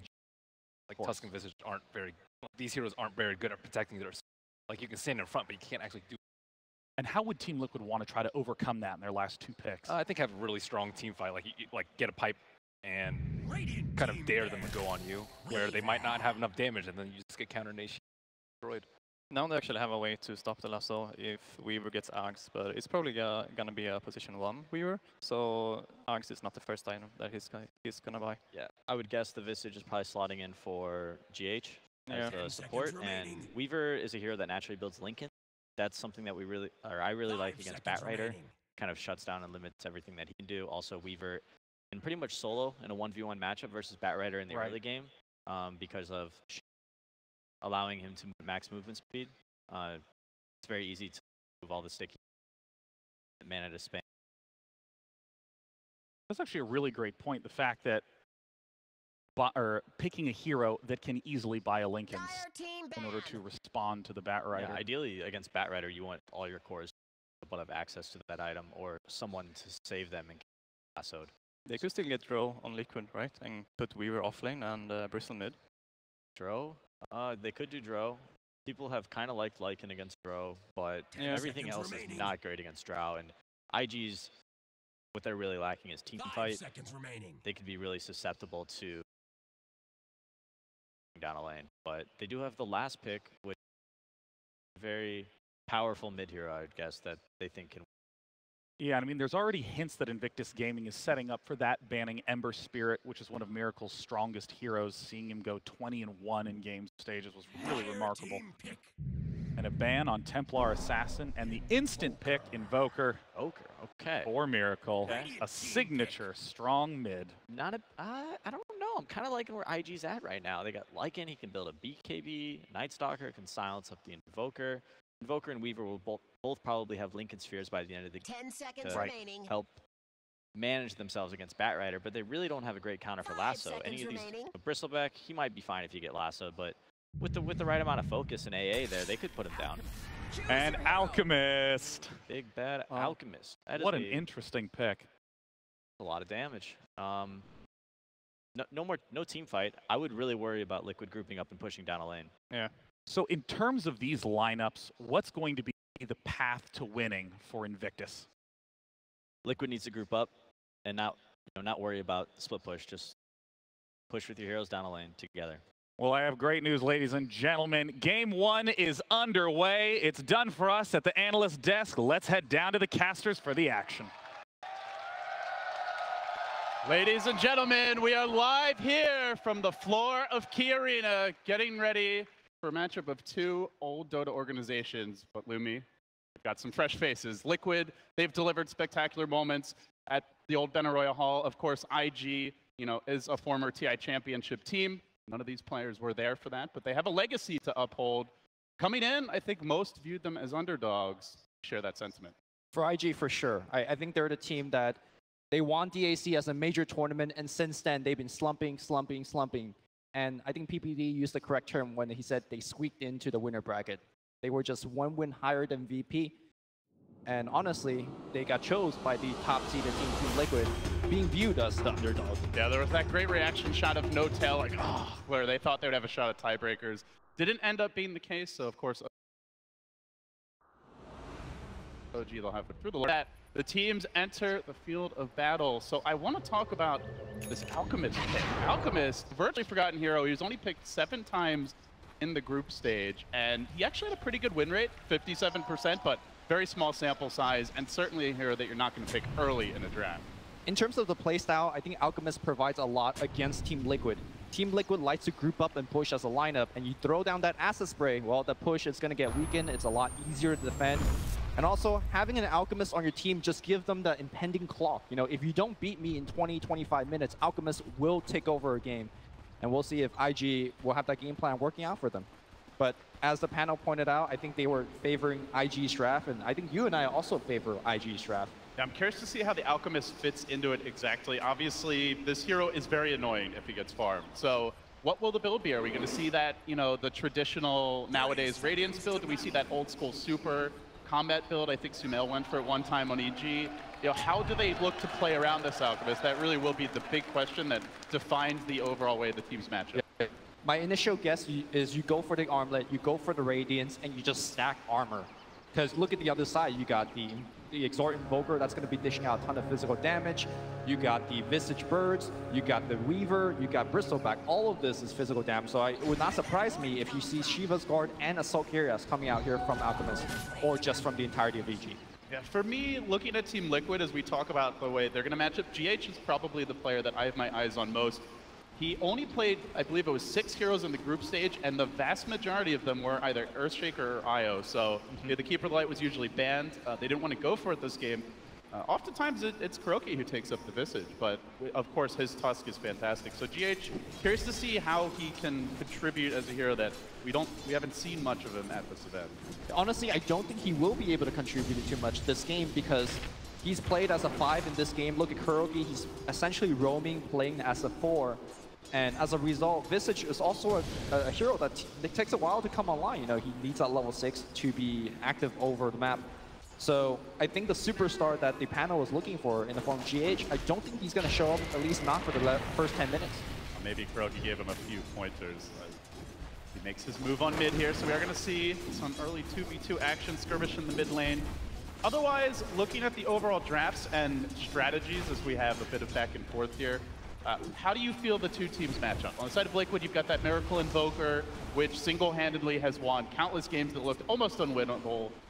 Is that what Liquid is relying on this game? How does IG look to play against that? And what are the team's overall game plans moving forward? Well, when Miracle goes off, it's generally because his team is setting him up for Sunstrike kills. What are the Sunstrike set up in this game? You got Ice Shards, you got Snowball, and perhaps the familiar stuns. None of these are super reliable, so I think Miracle just needs to outscale his opponent and land raw Sunstrikes, which can be extremely difficult against great players. And early on, ECS, he is not having a great time now. Generally, Invoker grabs up a lot, right? As you get extra points in Exort, you get your levels, it gets a little bit easier to CS, but this Alchemist is really taking it to him early. OP dominating this mid lane. For sure, and his allies are doing an excellent job stacking the jungle, getting a couple of denies in here, which is critical against the Alchemist, but you're absolutely right. I think OP just handing it to him. They're hanging on every creep last hit right now. The bounty runes are going to spawn. We'll see that illusion picked up by Baboka. Of course, this isn't Monkey King, probably the hero that he made his, staked his name on, but I think Night Stalker fits that mold. If they're going to make a move on mind control, trying to force him off this bottom lane. Obviously, Bristleback was the beast of Dota for the last, 3-4 months, but do you feel like he's still the same hero he used to be? Have teams gotten better figuring out if the nerfs finally caught up? I think so, and also IG is very well equipped to deal with it. They have a little bit of minus armor in the form of Acid Spray. They got that Ice Blast. If you land it on the Bristleback, it does make him taking down much easier, because during a team fight, he generally has a ton of regen, and Ice Blast says no to all of that.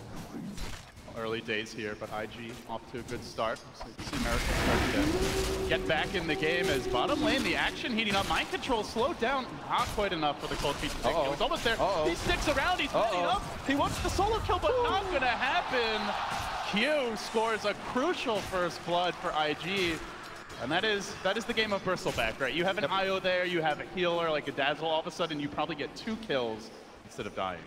Now, I do want to mention, because this is somewhat of a kind of an unstandard build for Bristleback, whenever Liquid plays Bristleback in the off lane, he loves to go sowing into mech. Not often that you see mech being purchased on Bristleback, and the reason that Team Liquid likes to do this, they like to group up in 10-15 minutes and start pushing and applying pressure. But again, I think IG's lineup is well equipped to deal with that. They got the Acid Spray to slow down the push, and they got the Ice Blast. You know, if you want to buy that mech, sure, a single Ice Blast will ruin your team fight. So I'm looking for Mind Control to get that mech, and perhaps it won't be as effective as usual. Yeah, of course, we have been keeping an eye on the stacks here, as there's quite a few heroes that can take advantage. The Alchemist, the Bristleback, potentially Bat Rider. Lots of flash farmers in this game as Success continues to apply pressure top. Traditionally, Weaver, one of the stronger laners to try and deal with the Bat Rider, and he's going to make his move. But Tumba Man going in deep for a potential solo kill. As the Swarm is still slow, sticking up, but right into the clutches of GH. Liquid looking to strike back here. Sakuchi, and they will get the kill. A long committed chase does the trick, but at the same time, IG able to grab a kill of their own bottom. They take down Mind Control again, and one thing I wanted to mention, Luby, is it's not even nighttime yet, and IG are already winning the lanes. Now, ideally, is the time where Baboka could really shine. You know, both carries getting a kill, or helping the team to get a kill, but Burning didn't have to leave the lane, you know. Matumba Man chased like halfway across the map for that kill. Burning's like, yeah, I'm right back to the CS. So, slight lead for me, for IG here as well. Again, I feel like I'm painting this story where IG is, you know, doing super well, and they are, but you gotta keep in mind they are coming in here as the underdog. And this is really surprising to me that they're able to do this against one of the top teams at this TI. Well, Miracle has caught up very nicely here. Now down only 6 CS. It's not the stomp that it was at the start of the lanes, and not really being pressured during this nighttime. Baboka, critical to see where he chooses to invest his time and resources, and it will be on bottom for now. Moving on to Kuro. Mind Control there to shard him in. Good trap, but flap, fly away. He is out. Batman with easy escapes. Still though, Liquid not giving up kills. And that is good news for them. Starkest. I guess for IG, Lumi, aside from this Night Stalker, anything else that you think is gonna... Oh, they're finding openings here. Bottom lane, Kuro getting picked off. In a bit too far, and does punish. But the Night Stalker, really the playmaker for now, right? Because you've got an Alchemist who needs to farm. The Bat Rider, who has gotten his levels okay top lane, but is not really farming a whole lot. So the Blink Dagger or the drums, that initiation tool, will be slow. Thus, they're super reliant on Baboka having this kind of start to be in the lead early. Yeah, and I think they're okay with that. If you look at IG's lineup, to me, they look like Team TSA. Like, look at how much vision they have. They got the night vision, they got the Bat Rider vision, and of course, the Wolves will be coming out to just scout everywhere. To me, this is one team with like global satellites, night optics, and then Mind Control is playing blind on this bottom lane. Double damage rune, but Baboka chewing through him. Those spines don't phase him. Cold Feet not going to set in. The Quills are stacking up, but the DD rune gets the job done as Baboka continues to rampage through Liquid. This goes back to that IO ban where the Bristle just feels like a completely different hero if GH is able to back him up. That's something a Visage can really do. Not at this stage of the game anyway. A large part of Kuro's ineffectiveness in this game is also due to the fact that there are a couple of heroes that could just get out of Ice Shards. We saw Night Stalker just flying over it. Guess what? Bat Rider can do exactly the same. So I feel like Kuro is feeling a bit stranded at the moment. He wants to poke in these lanes, but it's just hard. I think the easiest lane for him to kill was OP's mid lane, Alchemist, but now that he's got level 7, as well as a Helm of Iron Will, I think that kill is also not going to be likely. What is this level 2 Kuro Tusk going to contribute on the mid game? I'm not sure. Yeah, historically when we've seen Kuro on the Tusk, find those early kills, but watch out mid lane, Miracle, Baboka's got your number, trying to slow him down with the Cold Feet coming in, they'll TP in, but it's a measly Visage. What can he do here? GH down. Or sorry, Miracle down. GH trying to respond with Matumba Man joining the fray. Chases on with Sakuchi. But Baboka's away to safety. They force out multiple TPs and still easily gets away. And oh, by the way, top lane, XXS getting some free space now. It's level 6. Can cut this wave. Precious farm time wasted here for Team Liquid. Bad to worse. Yeah. Matumbaman forced to TP mid to hopefully get a kill for the team. Unable to get it. And like you mentioned, XSS getting the freedom to catch up on the farm. I'm not gonna lie, LD. Oh, so we have a roll in. Big roll on the Q. They want to catch him out here. The shards come through. The Sunstrike will connect with the cold snap. Miracle. Magic wand. He turns around. All right. Just a quick 360. It will take him down in the end.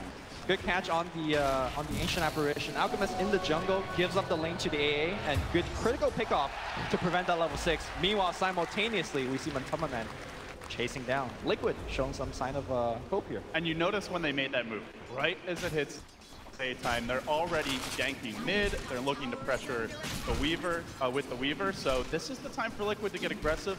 One thing I do want to point out, Lumi, they have not stacked really much at all for this Bristleback. No ancient stacks as of yet.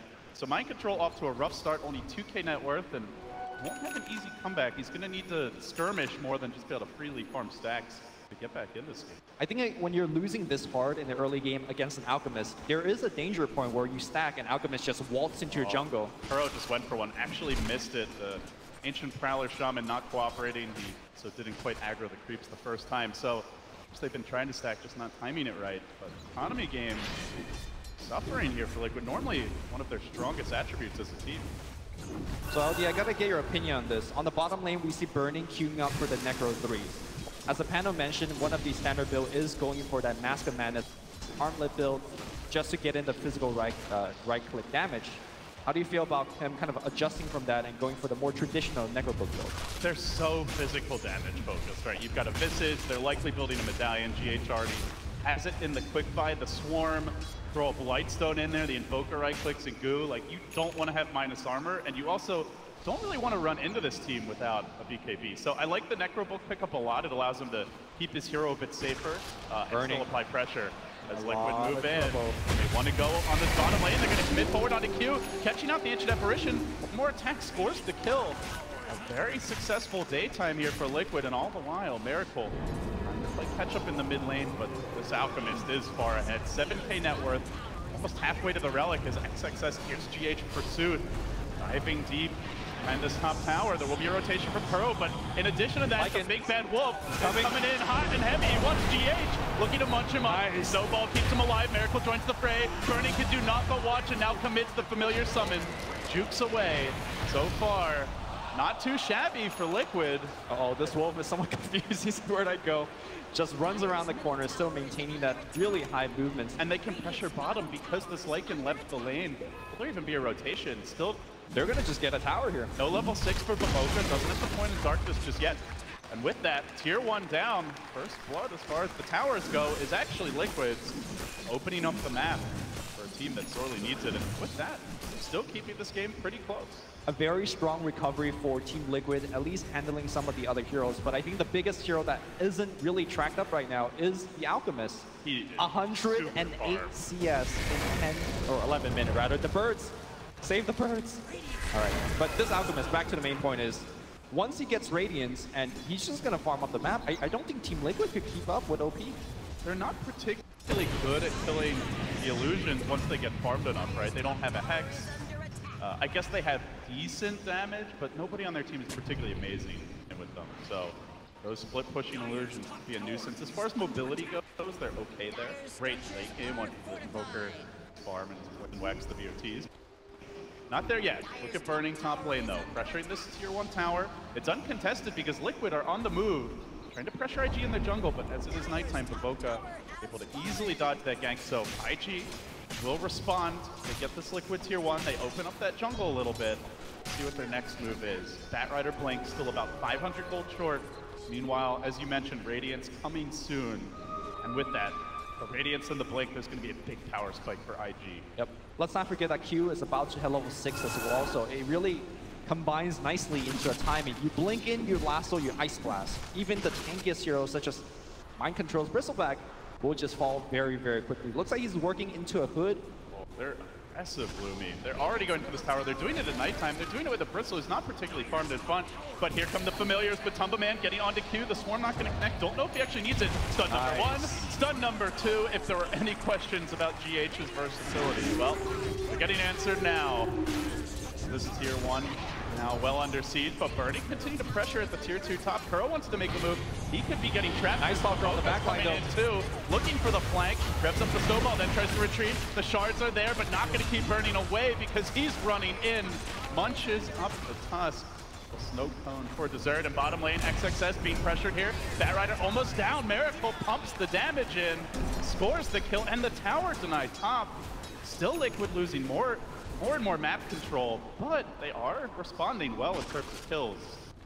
They are, but I think the map control will be a big factor moving into this mid game. Again, Team Liquid is a lineup that lacks vision to begin with, as we do watch that Batrider kill open things up with a cold snap into a meteor. But back to the main point is that once Team Liquid, especially when they lose this mid tier 1 tower, they are going to be absolutely blind, especially during nighttime against IG. And the analysts talked a decent amount about the vision game. I just want to emphasize it. You have obviously Nightstalker Batrider already very strong, and then you have a Lycan with the Wolves. So combine that with H Apparition, like there is absolutely no way Liquid should have the vision advantage unless they win multiple fights, get a gem. It's expensive even to invest in that. Comes to Blink debut. They cut off the back, but he comes back with a vengeance on the mid lane, pushing mind control in, controlling him nicely. IG score the kill. Can they transition for an objective? Lumi, they want to try straight to the pit. No hesitation from IG. Is there any way Liquid can contest this? Do they have the firepower? I mean, Matumba Man could port back to the tower, maybe throw in the swarm. They could maybe send some birds in, but IG is just doing it way too quickly. They will take down the big rock man and claim the Aegis. Fighting into this is so hard, right? The Radiance is up. That miss chance is going to be absolutely huge against all this physical damage. So Liquid just don't want to risk it in a 4v5. I do want to point out one tiny thing in the gank that we just saw. We saw the lasso coming out, and Bobuka cast a silence on the Tusk. And the idea behind that is he wants to prevent the snowball phase. So we're going to keep looking out for that in these upcoming team fights. The Night Stalker will try to shut down the Tusk, and then the Batrider will get to do his thing. It really is the only reset that Liquid have, right? Barring and it's a very unreliable one. Yeah, barring a very farmed Invoker, but likely he's going to be the target for those lassos. You don't have the bench, you don't have the DH. You know, Earthshaker or Io, both of which are fantastic defensively, in particular for interrupting that top initiation. As the move happens in the top lane, they look for mind control, trying to deal with him, and he will be shut down again. That is death number 5 for the Bristleback. He is just not a factor this game. It's always a bad sign for your team when you're dying to a Batrider who's not even ganking you with Flaming Lasso. That means you go back to the base, he gets mana, and he can smoke up and gank you again. I feel like IG is winning this game so hard that Team Liquid needs to do something amazing to make a comeback. They have good wards here. They might be able to set up something on Burning if he sticks around, but you can see the Wolves marching in, scouting out Liquid, and so all of a sudden it's IG who could potentially get the jump here. Lasso available, XXS coming back and Burning, juking away to the north. Dodging the gank, and I mean, we've talked about the vision, we're going to continue to do so as GH gets stunned up here in the woods, but nice familiar micro. Gets him back safely from OP, who is fearing rather fearless. With that Aegis picked up and the Radiance. These Wolves constantly following Liquid, he's been using them to farm. It's purely about getting the jump. Trying to find pickoffs. IG going for a smoke gank. They have the vision right on this ramp. They can go for the GH for the quick kill if they want. I think they're seeking for a bigger kill. They see Miracle. This is the hero that needs to farm. He can't afford to die, but he's at the neutral. And Miracle trapped out. No mercy from the Vigilante Bat. He'll take him down again. And this Wood is just seeing so much. Curl now is detected. He's only level 5. His range drop is not going to save him as he's being burned off. Okay, nice snowball here. Alchemist is going to stun himself, but there's just way too many heroes. Curl will also go down. 5K network lead here, 17 minutes in. And just for a second, take a look at that network bar on Alchemist. It is ginormous. And IG making the right calls here. They get the kills, and then they transition straight into a tier 1 tower. They want to further eviscerate Liquid's ability to get out on the map. So now, only the tier 1 mid left standing as far as those outer structures go, and they get the jump here. You can see, like, when that happens, Liquid just, they don't really ever reply. They're constantly getting caught off guard, especially when it's nighttime. It will now be day. They'll maybe have a little breathing room, but I mean, Lumi, does Liquid have to change something? Can they afford to, like, give up these kills, just try to farm, turtle up for late game? Do they have to take some risks of their own? Is there an item they're waiting for? Like, what sort of adjustments do you want to see out of Liquid? I think they just have to keep taking risks. They are so far behind, and they have a lineup that needs a ton of items to operate. You know, Miracle Invoker takes a while to get online. I think the adjustment is going for those Lincoln Spheres that the panel has mentioned. Miracle is going for it right now. Weaver, I think, needs to go for one as well. You just need to make sure that you're surviving against these Bat Rider lassos. Miracle, though, Sunstrike kill, I believe, in the base. Yeah, almost killed one off. Matumba Man solo and catches Baboka on the TP out. Sick play, and now looking for OP. He does have Aegis here. They'll have to kill him twice or get out, and they do. Kill him once, look for more. Mind Control joining the fray, but has to be careful. Look for the Familiar Stun, trying to lock OP down, but the Ice Blast is there. Connecting on two, blast him back in with the Flame Break. XXS, oh, OP, he even finds Matumba. Ends the killing spree, but the combo comes through. Miracle roasting up the Wolves and donning his hide as a prize. 3 do fall for Liquid, but they get the Aegis. They do manage to kill off the Lycan. They keep their Invoker alive, so again, not the greatest fights for Liquid, but definitely could be worse. I think it looked pretty good for Team Liquid at the beginning, but as soon as they took down the Aegis, I think they just needed to get back. Even with the Invoker coming in, they ultimately don't have enough firepower to take down OP a second time. And speaking of OP, he is BOTs. He's working on the Manta style, and that split push that you keep referring to is coming, and it's coming very fast. What is the answer for the split push? I have no clue. I mean, Invoker could help with Forge Spirits. The Weaver could take down some of these illusions, but I think OP will just be absolutely everywhere. What I love about this build in this particular game is that they can take advantage of those lanes being pushed in, right? They have a lot of heroes that scale well with farm. Heroes like Ancient Apparition, Night Stalker from the support role. Obviously, the Lycan, the Bat Rider can certainly use the farm. And they have really good map control to follow up on towers falling, on waves being pushed in, and punish it with the vision game and with pickoff. So it's not just split push without a follow-up, it's split push with a purpose. Yes. Currently looking for the jump on the mid lane again. It's XXS, and he catches the save. Kuro, no escape. Silent stuff dealt with early. Good familiar stuns by GH. But still, the chase is on. Can they follow this up with another tower? They look for more. Pounding GH from the side. XXS blinks in. The swarm descends, and IG keep the ball rolling. Multiple kills at nighttime. More towers claimed. I do want to point out that they managed to get a deep ward down. While that was all happening, are behind this tier 2 tower in the mid lane. So again, they're not just getting the kills, they're following it up with crucial objectives and setting up for the next fight. Yep. All the meanwhile, their economy game is going strong. Boboka is constantly providing vision. Speaking of which, Matumba Man thinks he's safe, thinks he's farming, and the gank is coming. You wanted a Lincoln Sphere for him. The lasso is still cooling down, so they need to get up the silence or time lapse out, but it's on cooldown. Flame Break back in with the silence coming through. The cold feet, Ice Blast. The bug is squashed. IG making it look easy versus Liquid. Again, another gank without a flaming lasso.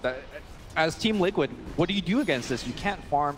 They have to take these risks. They have to get out there and farm because that's how their lineup operates. But right now, IG is just giving them absolutely no breathing room. One thing I do want to revisit is the question I brought up with the Necro books. As the game moves on, you can see that these Necro 3s are so effective. There are 2 Invis heroes on the side of Team Liquid, the Sakuchi from the Weaver, as well as the Ghostwalk from Invoker.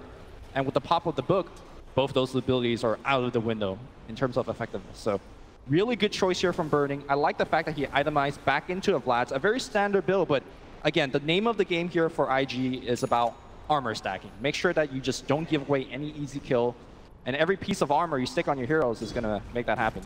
OP with his 2 pairs of boots, shoving in this middle lane, looking for the tier 2, but here comes Liquid on the wraparound. Mind Control, stacking up the quills. OP's the man in front. They want to find something a bit tastier on the backside, so they sneak around. They try to get the jump on IG, but that's damn hard when they can fly. The bat jukes away, and OP rushes in, straight onto the bristle, nails him with the Ice Blast, and to his cross, where he dies. Now looking on the other side of the fight for Miracle, they take him down too.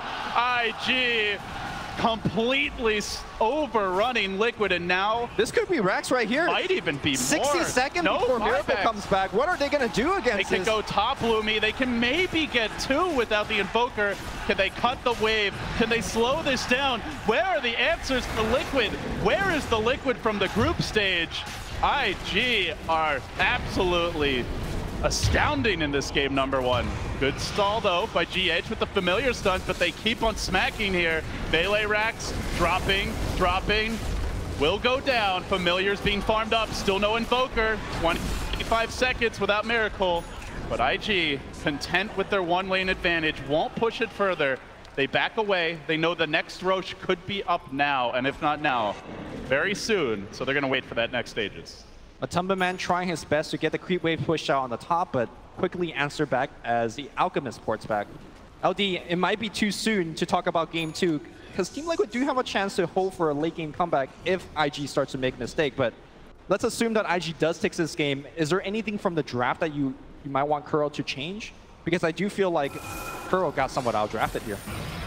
I liked the bans from IG in Phase 2. There was a game that Liquid played against EG where they went for like mega push. I think they had like a Visage, Broodmother mid, 5th pick, which caught their opponents a bit off guard. I want to say there was like a Lycan or a Lone Druid in that game as well. So I think IG definitely watched that replay. You saw their second stage bans were very targeted, but hold that thought because IG, they know this game isn't over yet. They want to secure the victory. Snowball. The snowball, good. Retaliation from Kuro, but now he's being controlled by the Night Stalker. Provoca's in through the rear, the Ice Blast comes through. Another connection with the Flame Break. That teamwork making the dream work for IG. Okay. They will shatter too, and now again, continuing pursuit. Liquid will keep the Invoker alive, and Matumba Man hanging on by a thread, but the chase is on. If they can keep the vision, Matumba's in trouble. Yes, they can. No time lapse. Lock him down and finish him off. IG putting a bow on it here, and now Shrines on the menu. Roshan is back in about 5 seconds or so, so IG could just swoop in, check it with the Wolf, and take it after that as well. So yeah, I mean, if it goes to that game too, I would like to see GH on something where he can have his impact. You know, a playmaker, maybe he takes on the Tusk. Obviously, Kuro is a fantastic Tusk, and ever since the departure of Jerax, he's really stepped up, but you know. Yeah, I mean, you were asking about GH this game, and I said, you know, I don't think he's going to show up because of the lineup and how it is. We're going to watch this team fight one more time. At the beginning of the fights, looking pretty good for Team Liquid, especially with Batrider wasting the lasso on Miracle's Lincoln Sphere. But as the fight dragged on, they just figured out, we can't kill this Alchemist. Alchemist is chasing us down with these Necro Books. Once again, IG just flexing their muscle. I will say, never sleep on a Miracle Invoker, but that said, this ward, Lumi, this ward is going to make life very difficult for Liquid. IG in perfect formation here to anticipate this Liquid expedition. Kuro leads it boldly forward, and the smoke is revealed by the least gankable hero on the team. They're going to try anyway. OP does get locked down by the shards. He actually gets pushed away from his team about as good as it gets, but they can't focus him down. He just waltzes away. All the while, the rest of IG weren't really doing anything, but now they make their move. Lasso, Ice Blast, connecting on 2, and in a song of ice and fire, Liquid are overrun. Kuro gets brought down. 3 hit the deck. Now back for mind control, turning him into Chop Suey. They will kill him off. Chat wheel being spammed, and now Roche is next. IG putting on a clinic here to open up this TI. True thing about this draft for Team Liquid, it's not their group stage draft. Group stage draft, they always have some mega push.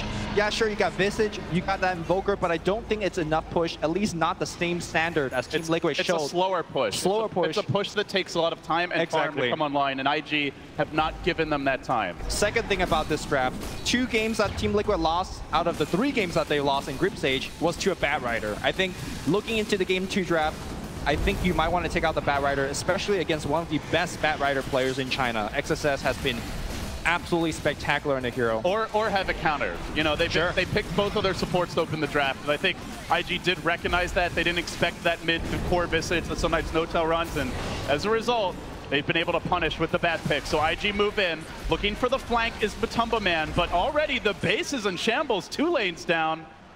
From bad to worse for Liquid. IG gonna retreat now. They've been systematic thus far.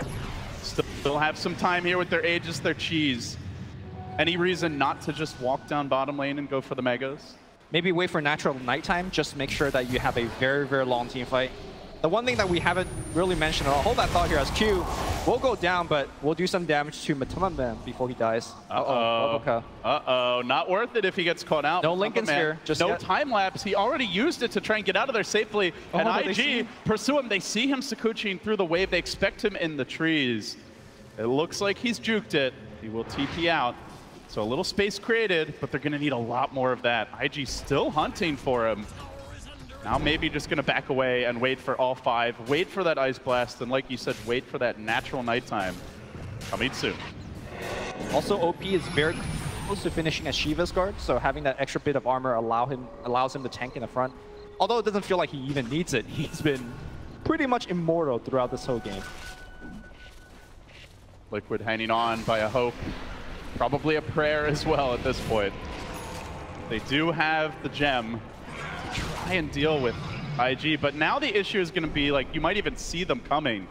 Doesn't matter. They're getting to that level of farm on IG where they don't have to catch you off guard. They don't have to necessarily have the vision advantage. So this gem will help, but will it be enough? And now there's a BKB. BKB last, your only counter initiation is what? A snowball save? That's basically it. Yeah, it's the same thing. You know, you pray on the Lincoln Sphere, you pray that the snowball gets there. The BKB just makes the life a little bit easier for XSS, but the overall game plan hasn't changed for either team. IG just gonna start battering down this bottom lane, it appears, as they congregate. Burning looking to join the squad. Assault harass completed for him. He has been the siege engine to back up the Alchemist as the frontline tank.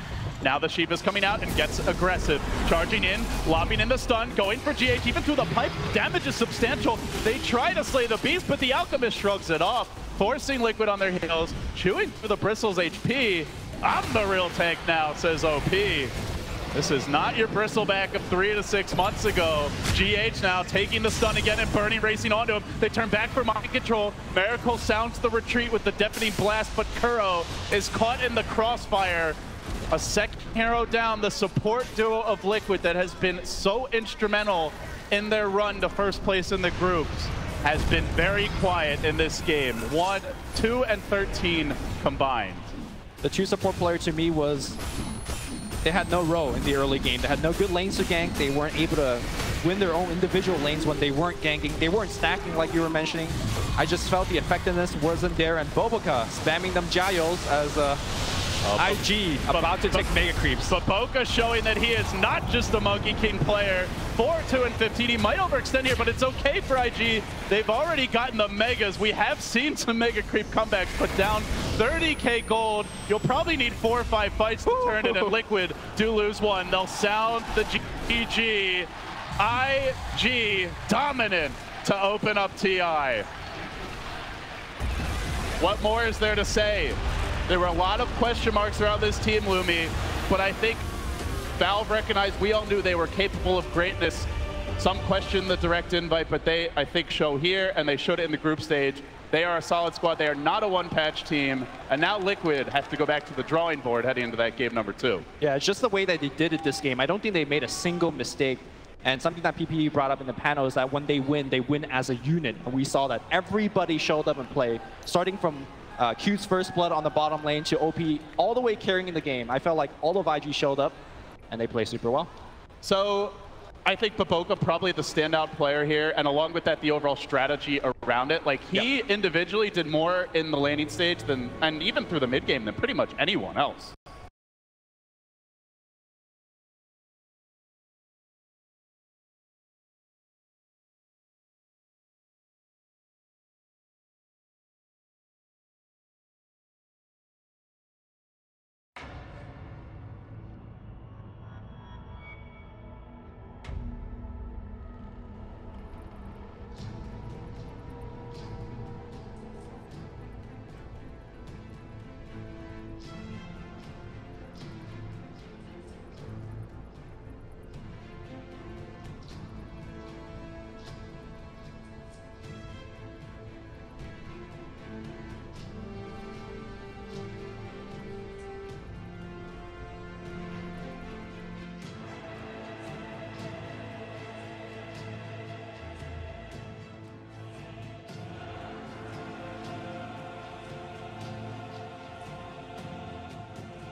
tower is under attack.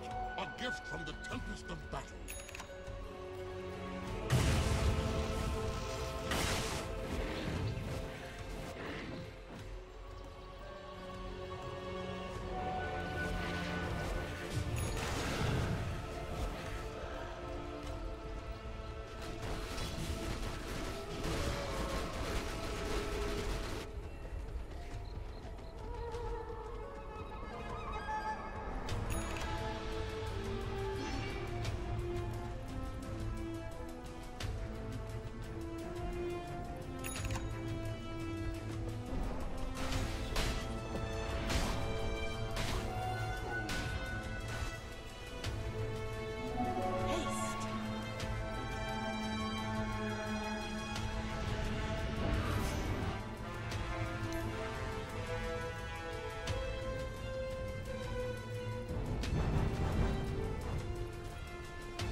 Team Liquid's turn to ban.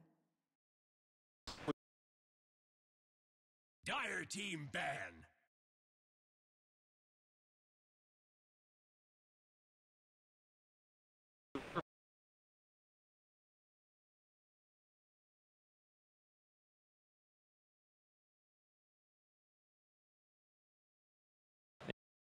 Ten seconds remaining.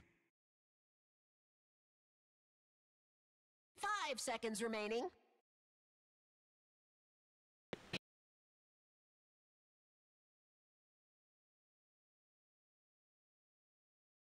Radiant team ban.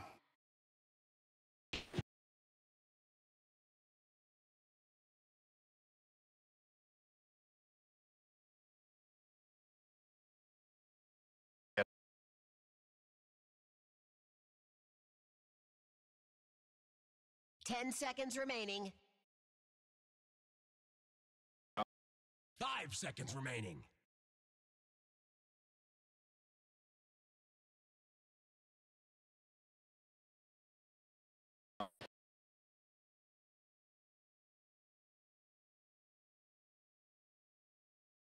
Dire team ban.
Radiant team pick. Riki.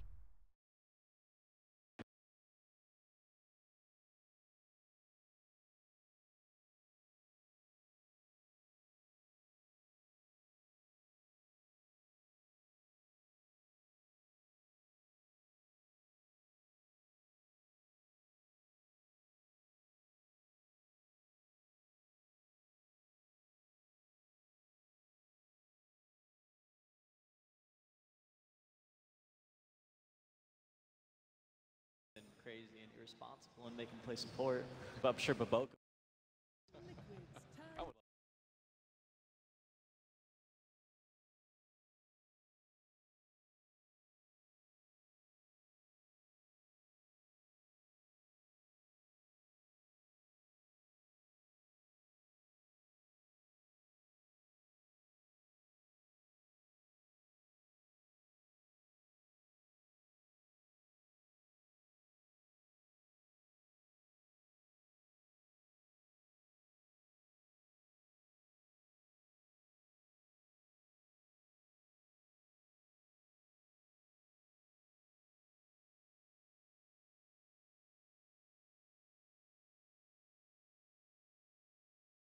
To any lane for IG if they decide to go that route. They did get the Riki though, which is, I guess, Boboka's hero who's gonna play the Edge. Otherwise, I guess he's Q? the 4.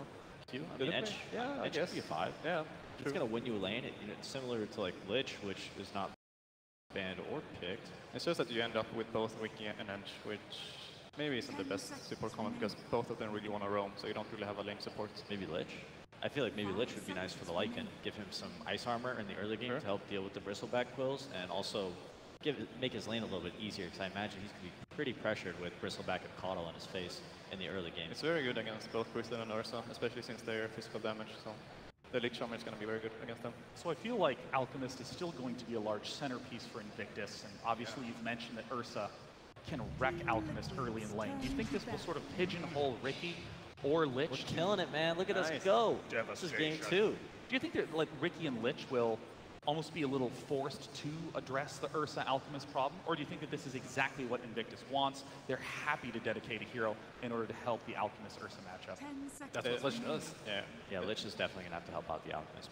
They're very happy with that as well. I mean, when you pick Alc first too, you know that the like other heroes like really needs to fit well with him, because he is, as you said, the center of the draft. I'm a bit worried about the Lycan and the Alc. I think they're both going to have a hard time in lane, and maybe Ricky and Lich can help them, but I don't know how much help Ricky's any of these heroes. Maybe Ricky... Support-wise, Ricky is good against Keeper of the Light and AA. They don't really want to fight Ricky as well, but I think they're going to stay close to their cores, so Ricky won't really find them in the jungle. So we've talked a little bit about some of these specific lane matchups and the concerns. What about just big game-wide strategy? Again, Invictus is going to be very centered around, during this game, giving Alchemist the chance to get as much farm as he can before engaging in massive team fights and pushing down. How would you evaluate the existing, just broad team goals of Team Liquid? I'm not sure where Team Liquid's going, to be honest. They want to pressure them at the least. They want to have the bristleback in front with Coddle and pressure towers early on, and Ursa as well, maybe getting a early blink dagger to make sure that they can kill out. I mean, do you think it's safe to say that perhaps this is a lot focused about specific early hero matchups and trying to gain an edge there from mid-lane? What they want to do is get Bristle really nice and fat, take that on T1s, do Roach with Ursa, and then just have Bristleback sitting in the front and have these two, Lycan and Alchemist, is very, very poor, and then they won't have enough damage. Their lineup on Invictus Gaming side cannot do any damage. Like, especially if they last pick a Sven, God forbid, anyone with Warcry, they're done for. I'm worried that Liquid's going to be split pushed this game by Alchemist Manta Radiance and Lycan summons. And Ricky, Scouting. Ricky, putting deep wards in, finding out where hopefully Liquid's initiator is. These heroes really need somebody to lock somebody down in order for them to connect on their damage. Sand King, again, we're seeing some hints of similar wishes to have good pickoffs, and actually, I mean, Sand King seems to fill a lot of nice gaps. Again, the super reliable stun for Sand King. Sand King's nice, gives them a bit more team fight. Hopefully Ricky will be able to find his targets for him, so he can connect with his stun. It's also quite okay against Ursa on the lane if he actually can get some levels, but probably Ursa's going to have A with him. Yeah, Sand King, probably not the best laner in this game. I think that's going to be the biggest struggle for IG, but Lich should hopefully help at least one of the lanes, perhaps two. So I feel like the big story for IG is that they obviously primarily want Alchemist to get lots of farm this game, and secondarily want to make sure that Lycan doesn't get dumpstered in his early game laning. So it's really going to be a lot about how these supports get allocated in order to protect those two big goals in the early game. For Team Liquid, their last pick's coming in now. Monkey King. Miracle Monkey King, man. There it is. Armor is king. Okay, all right. I have no idea what Team Liquid's primary path to victory is. Okay, you have any thoughts? Well, they're going to push the lanes. They're going to go Roche with Ursa, and they're going to just hope that they can find the Alchemist and kill him, but it's going to be hard since they have Ricky and Lycan to scout. So it's almost as though their primary goal is just to not let IG achieve theirs. Well, I'm very excited to see if Team Liquid can pull it together in this game. They lost game 1 in a convincing fashion, and IG is looking amazing. Let's throw it to the casters for game 2. Lumi, if there's any team that should know what a Monkey King can offer and how to deal with him, you'd think it would be IG with Baboka.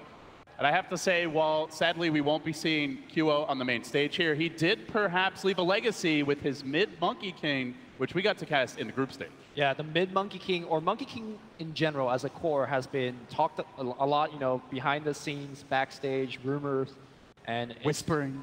Yeah, it's here to show up. As we get into the game, I'll talk about how it matches up against Alchemist, and I'll tell you, it's a pretty good matchup for the Monkey King. Yeah, get excited, guys. We've got a mid Monkey King in none other than Miracle's hands. Liquid on the ropes. Now they've got to take 2 games to avoid getting dropped early to the lower bracket. If there's one team that could do it, though. #1 team in the group stage. Yeah, absolutely. In the tougher group, some would say. Now that said, you know, Liquid, they do have one big on their belt as a finicky, but overall, you look at the last year, they have struggled to close out tournaments. Obviously, Star Ladder, which was lacking some of the big names, they also did well at, but historically, this team is always in the running and a tough takedown, but rarely do they make it all the way. They were always #2, second place in some of the recent majors. I mean, even if you go back all the way, talk about history, Kuro, second place at TI, you know, like just going way, way back. So I feel like Team Liquid has put in time. They really just want to come in with a big win. And on the other side, you know, you've got Burning. I don't know that there's a player who's been at the top level longer than this guy. Destined to win a TI. So many legends, like you look at like Fear, for example, finally stepped back for being a player this year. There's few players that have played as long as Burning, and fewer still who have not won a TI out of that list. You know, I like how we talk about these big names, but some of these players that hasn't been to TI, this is their first TI. GH, a superstar for Team Liquid. And of course, the 3 playmakers of IG, think about OP, XSS, as well as Boboka. This is their first TI as well. And arguably, they are the most important players most reliant on their team. Players, yeah. Both teams rely on these players so much. So it just shows you that experience is one thing, making these deep tournament runs, but all of these new organizations and teams need new blood to kind of make things still function. So many storylines at play here as we get ready. The teams entering the lanes and the battle about to begin. Liquid gonna set up with the offensive dual lane, and I think the good news is for Liquid, they do have a GH comfort pick. So we see Boboka early trying to get that rune steal, but instead Liquid, slight little advantage for them. They'll have the triple bounty rune grab. So thoughts on the laning setup, Luby? We're gonna see Matumba Man going mid as the Ursa, someone who can, so it won't actually be the Miracle mid Monkeykin that we thought. He's gonna head safe lane. And this is something that feels like could put a lot of pressure early on this Alchemist. In fact, when Miracle played the other Monkey King game in the group stage, I do believe that was a safe lane as well. They're going to give the matchup of Ursa, something that Ben Wu touched up on the panel, is one of the most amazing matchup. Look at OP's position right now. Hasn't even seen a creep, just watching as Ursa denies. Yeah, Ursa with Chilling Touch, you don't want to be trading at this stage. So also, one quick thing I want to mention, look at Lycan's item choice here. Normally, as a safe lane carry, you know, start things out with a stout shield or the makings of a poor man shield. You get up a lot of stats, a lot of regen. He's got boots first. He knows he is going to be sacrificed in this position. They're sending Lich bottom. In their mind, it's more important for IG to win Sand King's lane than to win Lycan. So right from the get-go, you have 2 cores of IG that did the heavy lifting of last game, being completely sacked from the laning stage. This XSS Sand King better come up huge. And Liquid are already trying to really take advantage of this pressure opportunity as GH is dragging the creeps at the top lane, allowing Mind Control to get aggressive on Burning, but the early boots are certainly helping limit the damage.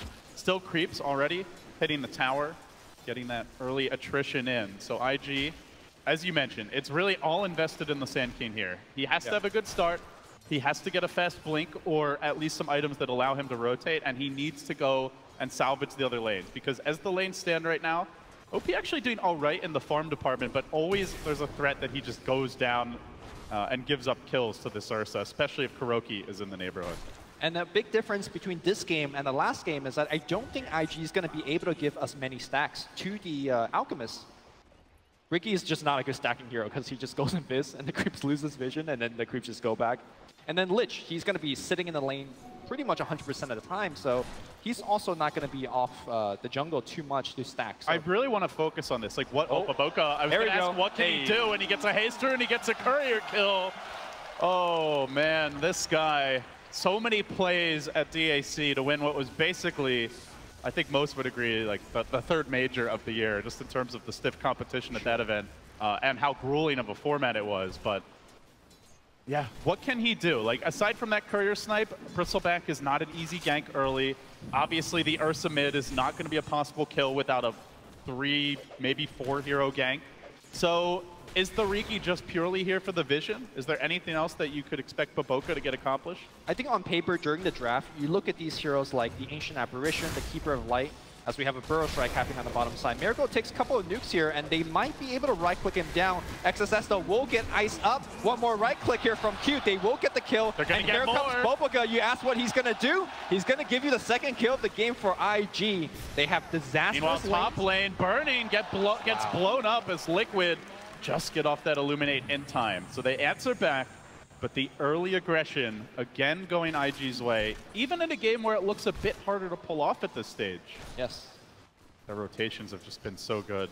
Let's see, Miracle trying to get that tree dance off, but constantly taking damage. Earlier wasn't able to. But Boca sneaks around. There's a sentry here. Kuro is going to deward him. So they are starting to fixate on this bottom lane with 3 heroes congregating as perhaps their best location to make those hero kill plays. Yeah, one of the things that Monkey King struggles as a hero is that he doesn't do well when you're running a bunch of heroes at him early on. And I think that's the reason why that IG has sent the Lich to the bottom. Again, they're sacrificing 2 of their cores just to shut down the Monkey King. There's a lot of value placed in that. But back to your question about what is Boboka ultimately going to be doing. He's quite good against heroes like Ancient Aberration of Keeper of Light because they don't really have a way to repel the Riki when he's chasing after you. But as such, like I don't think Ancient Apparition or Keeper of Light has really left the lane too much. It's an awkward support duo, right? Yeah. While GH's Keeper of the Light is certainly one of his strongest heroes and very frequently ban-worthy, at the same time, normally they pair it with Kuro being a more of a playmaker. Like the Tusk probably comes to mind as the big one. Here we go, Boboka. They're going to set up mid, trying to look for Matumba Man. No, he's looking for the couriers. Or maybe the courier. It's alive right now. Okay, it gets bursted. That means on the way back, it's not going to get bursted. He does not have vision, though, so Boboka doesn't realize it's happening. Might try to turn his attention towards top. Go assist Burning, but again, Bristle not a hero that Riki can offer much against, so really it's the Keeper of the Light they're going to want to kill, and they've decided to move Q off the lane as well. Q is going to finally make that journey. The panel mentioned perhaps the Lich can win 2 lanes. Well, this is going to be the start of trying to salvage one of them at least. So he will complete his rotation, but immediately Mind Control gets the goo on him, forces the TP. Lane not salvaged. Yep. An obvious synergy between this Liquid top lane is that you put the Chakra Magic onto Bristleback, and he gets to machine gun Quill Spray back to back. And that's actually pretty important in terms of the mid-game team fights, as well as the early game laning harass against Burning. They're getting out CS really hard, but the nice thing for IG is they have Greevil's Greed, so they're actually not behind at all. With that in the courier snipe, technically, they're leading. Of course, you'd like to be farther ahead with the Alk, but it is allowing them to stay in this game, and with the Lich denies as well, experience is just fine for IG. So despite Liquid's strong lanes, they don't have that huge advantage you'd like to see. I mean, I think yes and no. You're right that the Go graph shows that the 2 teams are pretty even, but you got to keep in mind that IG's timing comes in a much later. Like the Alchemist takes a long time to ramp up. Burning also will take a long time to ramp up. The difference is that Ursa, you get phase on this guy, you get blink on him, and he's just ready to go. And so right now, have those phase. Yeah, right now it looks cool right now for IG, but give it 5 minutes, Liquid is going to be all over IG, and I don't think IG can handle that kind of pressure. Boboka continues to roam during this nighttime, looking for openings. Kuro does get a ward down. I think he has an idea where the ward is, actually. Yeah, I believe he did see it in the inventory, and he will be instantly dewarding him. So while the kills have not been raining in, still doing his part here to lend some assist to the Vision game. Early objectives were claimed. Liquid took down the Tier 1 top. Obviously, a big part of their strategy is the Bristle is their main siege engine, and later on it gets a lot tougher once IG start to actually look to defend those towers, throw the Frost Armor on it. GH, again, just going for these wild dusts, just kind of hoping he finds the Riki, and again, he's not there. Now maybe tries to poke GH a little bit. No teleport scroll on him. Some early harass is possible, might even be a kill. See, Ow, gets activated. Back to safety. They're going to blink forward. Heavy damage now, the Cloud, but not enough slow. He's going to need a little more to take GH down, and Matumba is there to lend some support. Still though, pressure's there. That's already 2 dust charges expended, neither of them effective, and what I like to call the support tax Lumi is certainly rearing its head as Matumba Man moves in mid, clapping onto OP. Versus out the ultimate. Chemical Rage down. Pretty decent downtime at these early. So it might be an opening when this ends. Yep. Q making the first stack of the game for his team, just what a difference, you know? Like, one ancient stack right now at 8 minutes compared to, I don't know, the 45 billion that OP was able to farm last game, which is such a difference in the way that lanes were done as well as the pressure that IG is feeling right now. I'm pretty sure if he farmed 45 billion, there'd be like lava pits opening a up slight in exaggeration arena or something. Mind control now, TPing out. Bo3 trying to find that opening, can't quite catch him, and no point in the Chain Frost yet for Q to try and cancel the TP. But for IG, everything really is going to hinge on XXS. He's done a good job at not dying. He is farming really well. He's farming quite well. He is rushing the Blink. If you're Liquid, you'd love to try and maybe make a move on him before he gets it, but he's just playing so defensively, and they really do lack the reliable kill potential here. You know, Ursa, no Blink Dagger, no real disable to speak of, so while they'd maybe like to punish him, doing so is not easy. Yeah, something that was brought up during the drafts is that these two support duo for Team Liquid is just awkward. You don't have a good initiator. They're both kind of playing the same position. You don't have a leading disable. You don't have mind control. Never mind, which looks like he wants to go. Actually coming back in. Does have the Chain Frost available. OP seems like he wants to fight this, but has no points in Unstable Concoction. And meanwhile, at the top lane, Burning is able to run down GH, gets the kill. Mind control looking to contest these Ancients early. Oh, Burning, look at the item he's queuing up. He's going for a Hannah minus on Lycan. All right, the gold strat for IG. Hey, man, if you need to recover, also, how you do it. I want to point out, Lumi, as these Ancients are being stolen by mind control, trying to limit that Alex economy. XXS wants to come in, contest this perhaps. He might have to burrow out to ensure this cold feet doesn't proc. He sandstorms for now, juking away. Meanwhile, Bo3 being hounded, but he drops to the cloud. He continues retreat. Miracle there to cut him off. Early 5-man Dota from Liquid. Nets the Mariki kill. Probably lets them take down these Ancients as well. But look at this out. He's not actually going armlet. He's trying to go straight into the Relic. I don't know if Liquid is expecting this. Let's see, can they punish? They do deny the Ancients. They can slow him down a little bit, but it's still going to be a very fast Radiance for him. One of the strengths of the Radiance is the ability to toggle and just gain like a lot more HP during a team fight, but you have Ancient Apparition, so you can't toggle, you can't gain HP. So I think this is actually the pretty standard response to what you're up against. But like no durability items at all. You know, we often see like a Vanguard or maybe at least a casual Cloak as top lane. GH being hounded a bit by Bo3. His durability item this game is to not get hit by the Ice Blast. That's all really you can count on. And, you know, compared to last game, there was a Flaming Lasso into Ice Blast, so it was pretty much guaranteed every single fight. This time around, again, there is no lead disable, so if the positioning of the Alchemist is good enough, if he's fast enough, he might be able to just run away from the Ice Blast. We talked a lot about him at the very start of the game. We haven't really said much since then. What are you expecting out of Miracle on the Monkey King? So far, he's been quite contentious to farm in this bottom lane. Hasn't really made any rotations, has not been able to shut down the Sand King. Like, what is the game plan with him moving forward? Get Blink and get on top of heroes and kill them. Very simple plan, but as a Ursa, oh, no, sorry, for Miracle, not for Matumba. Oh, sorry, for Miracle, yes. He is going to be the secondary damage dealer. Epicenter, here we go. Straight onto Miracle. Cloud's going to follow this up. A quick kill for IG. The Blink debut, a resounding success. Here comes the push. Yeah, you just don't expect Sand King to pick up a Blink so early, and right now, Kuro's hanging around a Chain Frost to say what's up, and Kuro will just... And the reason why he's so high level, he's been maxing Sacrifice. This is the build that you don't see too often outside of PUBG. Carry Lich? Yeah. Well, not carry Lich, but most of the time you just want to pick up a level of Ice Armor, or even 2, just to make sure that whoever you're laning against have a good time, but the greedy Lich, he is one of the highest levels in the game. So while that was happening, OP continues to farm. Radiant's basically done. Just needs about 300 more gold here for the recipe. The Blink is online for the Sand King.